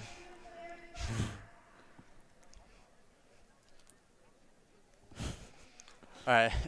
So as we get out here for the 4x4s, in lane 2 we have Sanborn Regional, although I don't see them out there yet. We have Oyster River in 3, Exeter in 4, Winnicott in 5, Portsmouth in 6, Dover in 7. And I would expect a lot of these people are doubling back, maybe even triple, maybe even 4 events deep on the day, heading to this 4x4. Some familiar faces. We have Haley Kavanaugh, who just demolished the competition in the 3200. She's the first leg for Oyster River in lane 3 here. Got Coach Cox back on the mic. Yeah, he didn't put it on mute. Here we go. That was actually kind of cool watching you guys. It's always good to have alumni back, especially 2 blonde heads, toe heads. You guys look like brothers. At least cousins. I've been told that before. That would have been a pretty cool story. We could have tried to like make some New Hampshire track and field propaganda in the last few years. Could have been good for the DMR. That would have been awesome. Me, Brady, Sean Clegg, and a few others got together to run 4x4s over the summer. It would have been cool to get some guys from New Hampshire to run. Oh, wow. That would have been nice. All right, how many heats of this do we have? 2? 2 heats of this. And then 2 heats of guys, or 3, maybe 3. What was the team? I heard you guys rallying down the team scores. What did that sound like? Well, it looks like Portsmouth on the girls' side has got it wrapped up. They're 12.5 points ahead of Oyster River. So even a 10 points from Oyster River and no points from Portsmouth. Right. Can't get Oyster River the lead in. Behind Oliver Duffy, Winnicott has taken a 26-point lead, I believe. Oh, yeah, on of course. Co Brown. So it's about wrapped up here. So sometimes it's fun when you get the occasion of it coming down to the 4x4 like it has in previous years. I like when it does that. That's when the energy gets up. And the 4x4 meter girls is brought to you by Waukeeta Campground. They're out of Hampton Falls, New Hampshire, camping in the Pines, a family-owned and operated campground. Again, that's Waukeeta Campground. They've sponsored the 4x4 girls. And this is a 3-turn stagger, so if you're looking at home, it doesn't necessarily mean that Oyster River and Exeter are last. Watch how they come off the turn is what you want to see. And it's all about Winnicott. They're doing great right here, but Oyster River has a pretty stacked 4x4 from the looks of it. They have a young sprint star, Avery Baumgart, in 3rd, and we'll see who's anchoring for them. Winnicott has a pretty good lead here, but again, it's another 200 left, so. Getting some splits here. We have a sub-60 split out of the blocks for Winnicott, which is pretty impressive. Oh, the stagger, you're right. That's right. Disregard what I said. That's the only drawback to the 3-turn stagger. It's hard to get splits. It's just where exactly is it? It's really hard. This is an accurate split, though, isn't it? This one? No? Even off the handoff, huh? Well, if Chris Benson wasn't standing in the middle, we could at least give, what's the clock say? 2:08. So they're at about 4:10, 4:12 pace as a team. And everyone not too shabby. is pretty much together here. Winnicott was 2:05, Exeter 2:05 as well. Yeah, that second leg won't have an accurate one just because they didn't start necessarily with the baton when they crossed the line, so where the baton was. Got it. The baton will have an accurate, but the runner will not. Got it. This is accurate. This will be accurate. And again, it's the baton is accurate, the runner is not, but the runner's typically pretty close for legs 3 and 4. Is that Aaron Carty anchoring? Yeah, for Oyster that's River? got to be. And Avery Baumgart, is really pushing who we have here on Winnicott. They're going to be shoulder to shoulder in this last 100 meters. We'll see. Aaron Carty's in the 3rd position here, so it might be a little difficult to get to the baton. But Winnicott's pulling away. That's Charlotte Kudalitis. Oh, wow. I didn't even realize. That's Exeter, not Avery Baumgart. The white jerseys I'm getting mixed up. All right. Oyster River, Portsmouth. Oyster River 3rd, Portsmouth 4th. It's Winnicott and Exeter. It's going to be exciting. I don't see Winnicott going away. Dover is 5th, coming off the line on the handoff. Fastest splits there were from Winnicott and Exeter at 61.97 and 61.37. Tell you what, Exeter has not made any inroads on Winnicott.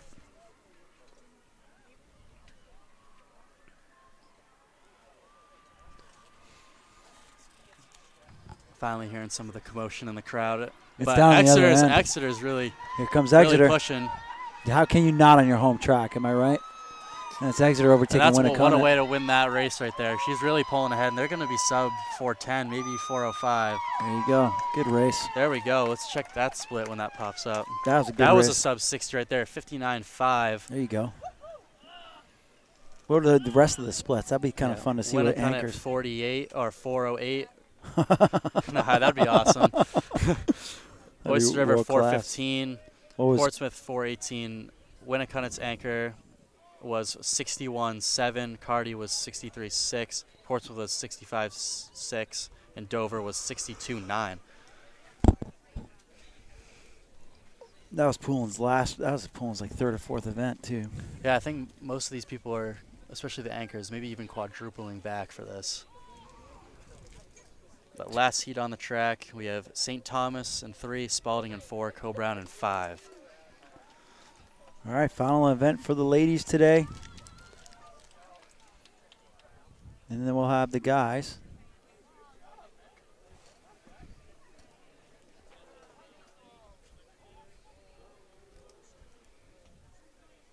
How's it feel making your commentating debut, Ty? I mean, you did do some last year. I did some But you were last only year for a with, couple with feature Brady events. Ash. How's Brady Ash doing? I think I've talked to him just a little bit. I think he's doing well. I don't know how the season went for him. I know he had a few injuries that he was dealing with in the winter that he didn't know how to really handle. Final heat of the girls, 4x400. Once St. again- Thomas, Spalding, and Coe-Brown. Once again, brought to you by Wakita Campground out of Hampton Falls. I can't tell if anybody's in the lead here. I don't think see the stagger at all yet.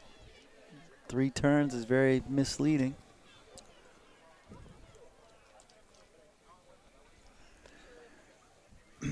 Other coverage this weekend we are providing is Wilderness League Championships up in Newfound High School and Londonderry Real, REAL, Invitational down in Londonderry.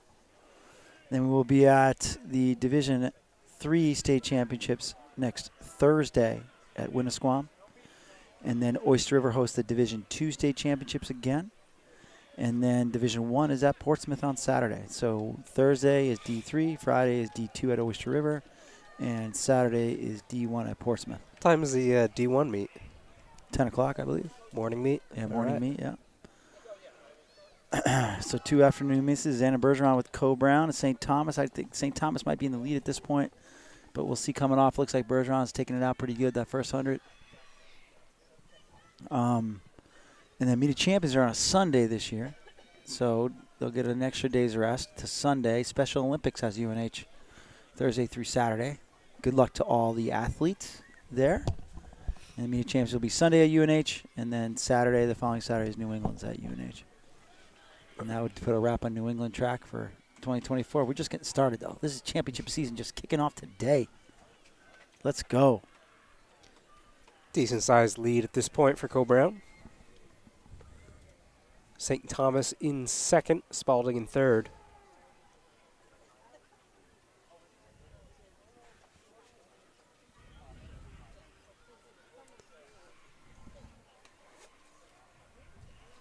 Give you sort of a halfway split as they come through. They're going to be on about 4:30 to 4:35 pace. Again, just working on different legs.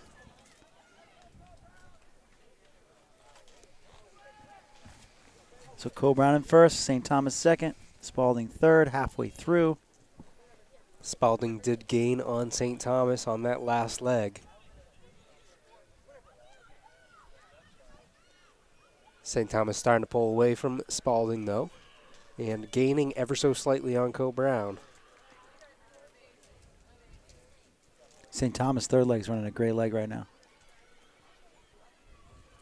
You know, Spalding, we've been seeing a lot of Spalding this year too. They're coming around, they're showing some flash in some pockets. In the jumps especially, Chris Santana, a few others. St. Thomas making the pass. Wow. Like you said, a great leg from them. Cole Brown's holding them off. Cole Brown's But a we'll see what happens. new runner at Cole Brown, so she might just be learning this distance here. She's going to hand off to Shannon Ross. She has a cheering section. They made signs because she was the only one that was willing to do the 4x4, so they're cheering her on. One of the leaders of the team. That's Kate Burrows from St. Thomas. I'm trying to think of the Spalding girl, but she's had a couple events already today. Spalding closed up the gap on third to first on that last leg as well. Yeah. Solid teams. The Seacoast, man. Seacoast is solid all the way through.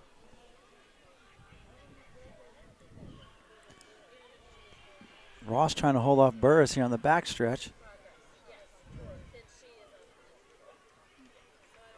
Buoyed by her teammates. 200 to go. We'll see if she can hold on. She doesn't do these very often, but she has a lot of heart, so let's see what happens here. Looks like she's going to close the gap. There's St. a Thomas there's making a big move. kick. This is Burris. Burris is a strong runner. She's coming off the corner. Out in front now.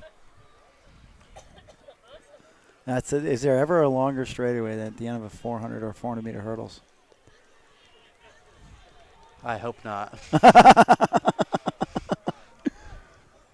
Spalding might come up and snipe. That looks Yeah, like they about did. a 434. Oh gosh, that's tough. Nice run. St. Thomas on their last two splits, they were both 64 on their third leg and 64 on their anchor, and that's how they got that win in the second heat. St. Thomas 433.89, Spalding 436.61, Cole Brown 437.36. What's the split in that last one? Was he doing splits? Yeah, 64. Nice. Actually, for Spalding as well. Awesome. All right, the 4x4 relay boys. Oh, did you see how they did this sponsor, Coach Hall, Mr. Hall? I haven't, but I can take a guess based on what they did last year. New Hampshire Track and Field, brought to you by New Hampshire Track and Field, the best of the best when it comes to covering high school track and field. Thank you. That's written by Nate LeVay. All right. So obviously, everybody's welcome, but it takes an army, it seems. So for everybody that's helped us out tonight, especially, but the whole season, thank you. And it's always about getting as many kids on camera and having a lot of celebrating the fun, especially guys with sunglasses. Extreme lack of blocks from the looks of it. But that Are you doesn't saying stop. from the Cole Brown team? Because I would agree. I'm not. I mean, I'm just saying that as I'm looking at Yeah, the West track River right now, doesn't have one either, we're yeah. about 50-50 blocks. Yeah. We have Sanborn in 1, Dover in 2, Exeter in 3, Winnicott in 4, Portsmouth in 5, Oyster River in 6, Cole Brown in 7, and Spalding in 8. Super soft from Winnicott. Most hyped event in track. The 4x4? Yeah. Not the 100? Nah, 100 is always at the beginning of the meet. I mean, it's cool. You said hyped. Most hyped. I guess from like the media, sure. But from a track athlete's perspective, this is the best meet, or this is the best event of 4x4 the is meet. awesome at the end of a meet, especially when teams are tight.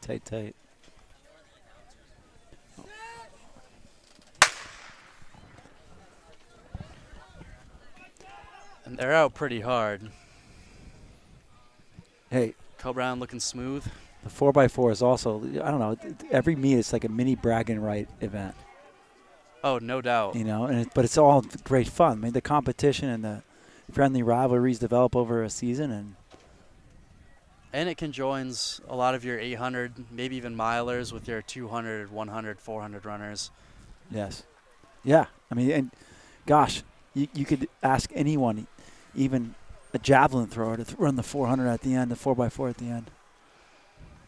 Again, 3-turn stagger, so we're not going to quite know who's in the lead to the backstretch. That's a lead from Cobra. Coach Hall's We've seen him usually- have a day. Coach Hall's usually good, really good at picking this. It's pretty close right now. Winnicott, Portsmouth, Co-Brown. I'd say Winnicott and Portsmouth are out 1-2 right now. Portsmouth picking it up. I see Sanborn, Kelly I think, from in the Portsmouth. inside. Yeah, Doing pretty Sanborn's well. looking good on this leg as well. They're just a hair off on the first exchange. Kelly's really putting it down this back stretch. Oh, he looked back, though. Yeah. Let's see. Guess that could just be for cutting in. Got my eye on Zacco from Co-Brown, sophomore. He usually has a nice little finish here. He had a good race earlier. I Yeah. think, was that a PR from him as well? It that we was, saw? yeah. And then I went and gave him grief on one of my bathroom breaks about not going out of blocks. He's like, he wanted to play it safe. I'm like, what are you talking about? It looks Anyway. like Mikulski from Exeter, That was a Kerouac nice- from Co-Brown, Yeah. It's a good leg by all three. and Mikulski's out.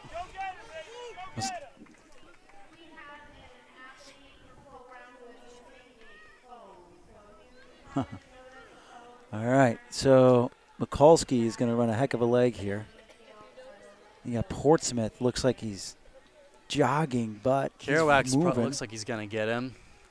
I think that Portsmouth kid's going to have a response here, but I don't expect Mikulski to slow down.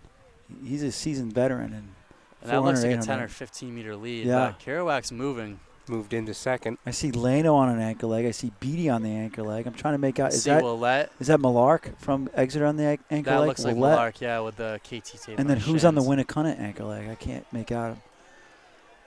This might be too much for Leno to make up. And Malark is solid, and Beatty can just sit on Leno. But Leno's going out aggressive. Beatty's following him.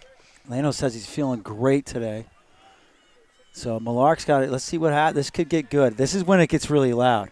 So if He'll have to stand up. Leno and Beatty can close in on Malark at all, this home stretch is going to get nasty loud. It keeps looking like when I'm watching Leno that he's going to overtake Malark Did he do But too much this first going into the 250? curve. It's all the angle, right? Malark's a strong runner, man. I don't know. It might just be too much. Looking at splits, Mikulski just dipped under 52, fastest split so far. Malark's way on but lane Malark's 2. got to hold out, and he's in lane 2. Leno's trying to make this close. It's going to be Malark And Malark coming gets in. I it want in to see some 3:31. splits here. Beatty's not too shabby either. What a race. Nice race. Got splits on there. Willett, too. We got a 50.21 from Jamie Leno anchoring Nice. his, but unfortunate for him, Exeter, they take the win. Beatty had a good split himself, 51-19, with a 333 from Portsmouth, 338.39 from Oyster River, 338.93 from Winnicott, 346.52 from Spalding, and 346.58 from Dover. Which brings us to our final event. So team scores then. Winnicott still wins, right? Yeah, I Yeah. mean, they were up by over 20. Yeah. Trophy's been theirs for a few events now. Yeah. You know, it's really interesting. Winnicott's going to win this one. If you take a look at the records, majority of the records for the boys' side are Winnicott. It's like it is really noticeable. Yeah. I mean, it's they've had a good program for quite some time now. But I also like to think that it's the programs in the Seacoast are. I shouldn't play favorites, but I feel like it's one of the better regions in the state.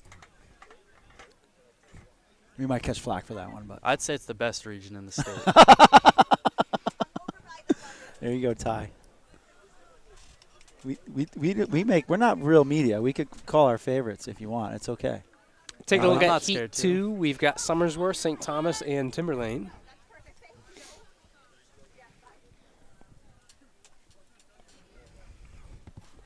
Did we go through times from the last one? Yes. Good. All Yes, right. sir. Final race of the day, 2024 Seacoast Championships. Brought to you by Exeter Boosters. And all the companies that we have listed. Thank you so much for supporting Seacoast Championships, Exeter High School, and New Hampshire Track and Field.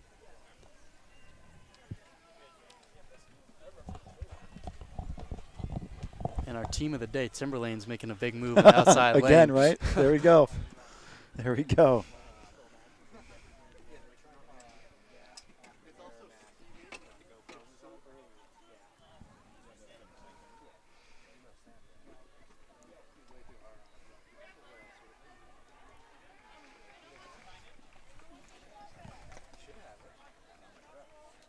Commanding lead from the Owls here. I do like that. How many schools have the mascot of the owl? I think Keene might be the only other one that I can think of off the top of my So head right Keene now. is another school. Yeah. Bears are popular now too, by the way. Hanover, Coburn in the same division Oh. with Bears. Winnisquam, I think, is Bears. When did Hanover change to the Bears? I don't know, man. Newfound has Bears, I think. It's just Bears are pretty popular in New Not too many Hampshire. Bobcats out there, though. Not too many, no. You guys are good. Where I grew up, we had the Suffern Mounties was my alma mater after Mountain Lions, but we were called the Mounties. There's not a lot of Mountain Lion Mounties. We loved that as our mascot.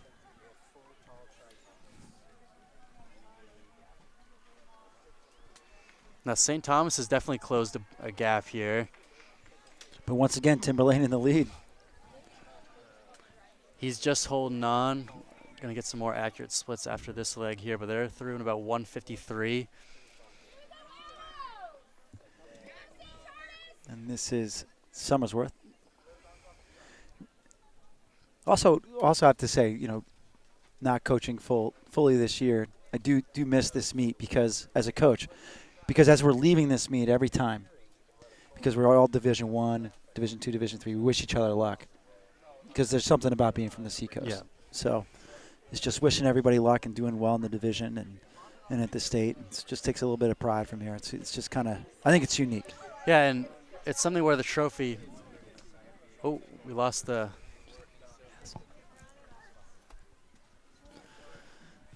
I don't know if we lost the stream. Greg.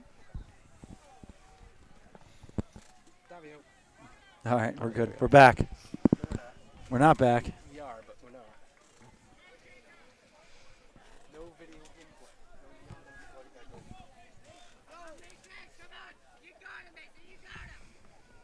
Unless it died. Did it die? Are we done?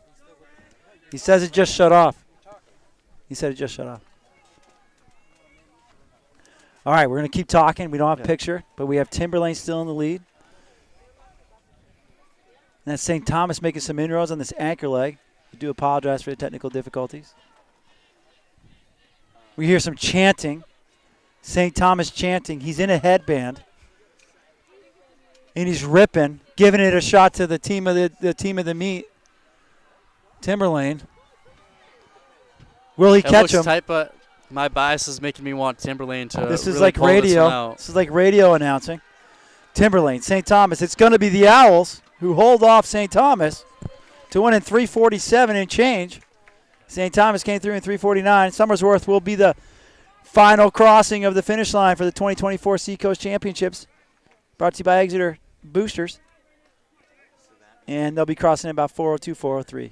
St. Thomas with a split of 53-32. I think that's the fastest of that heat. And with that comes the end of the 2024 Seacoast Championships. We will see you again tomorrow and next week. Thanks, Ty Doro. Great to be here. Can't wait.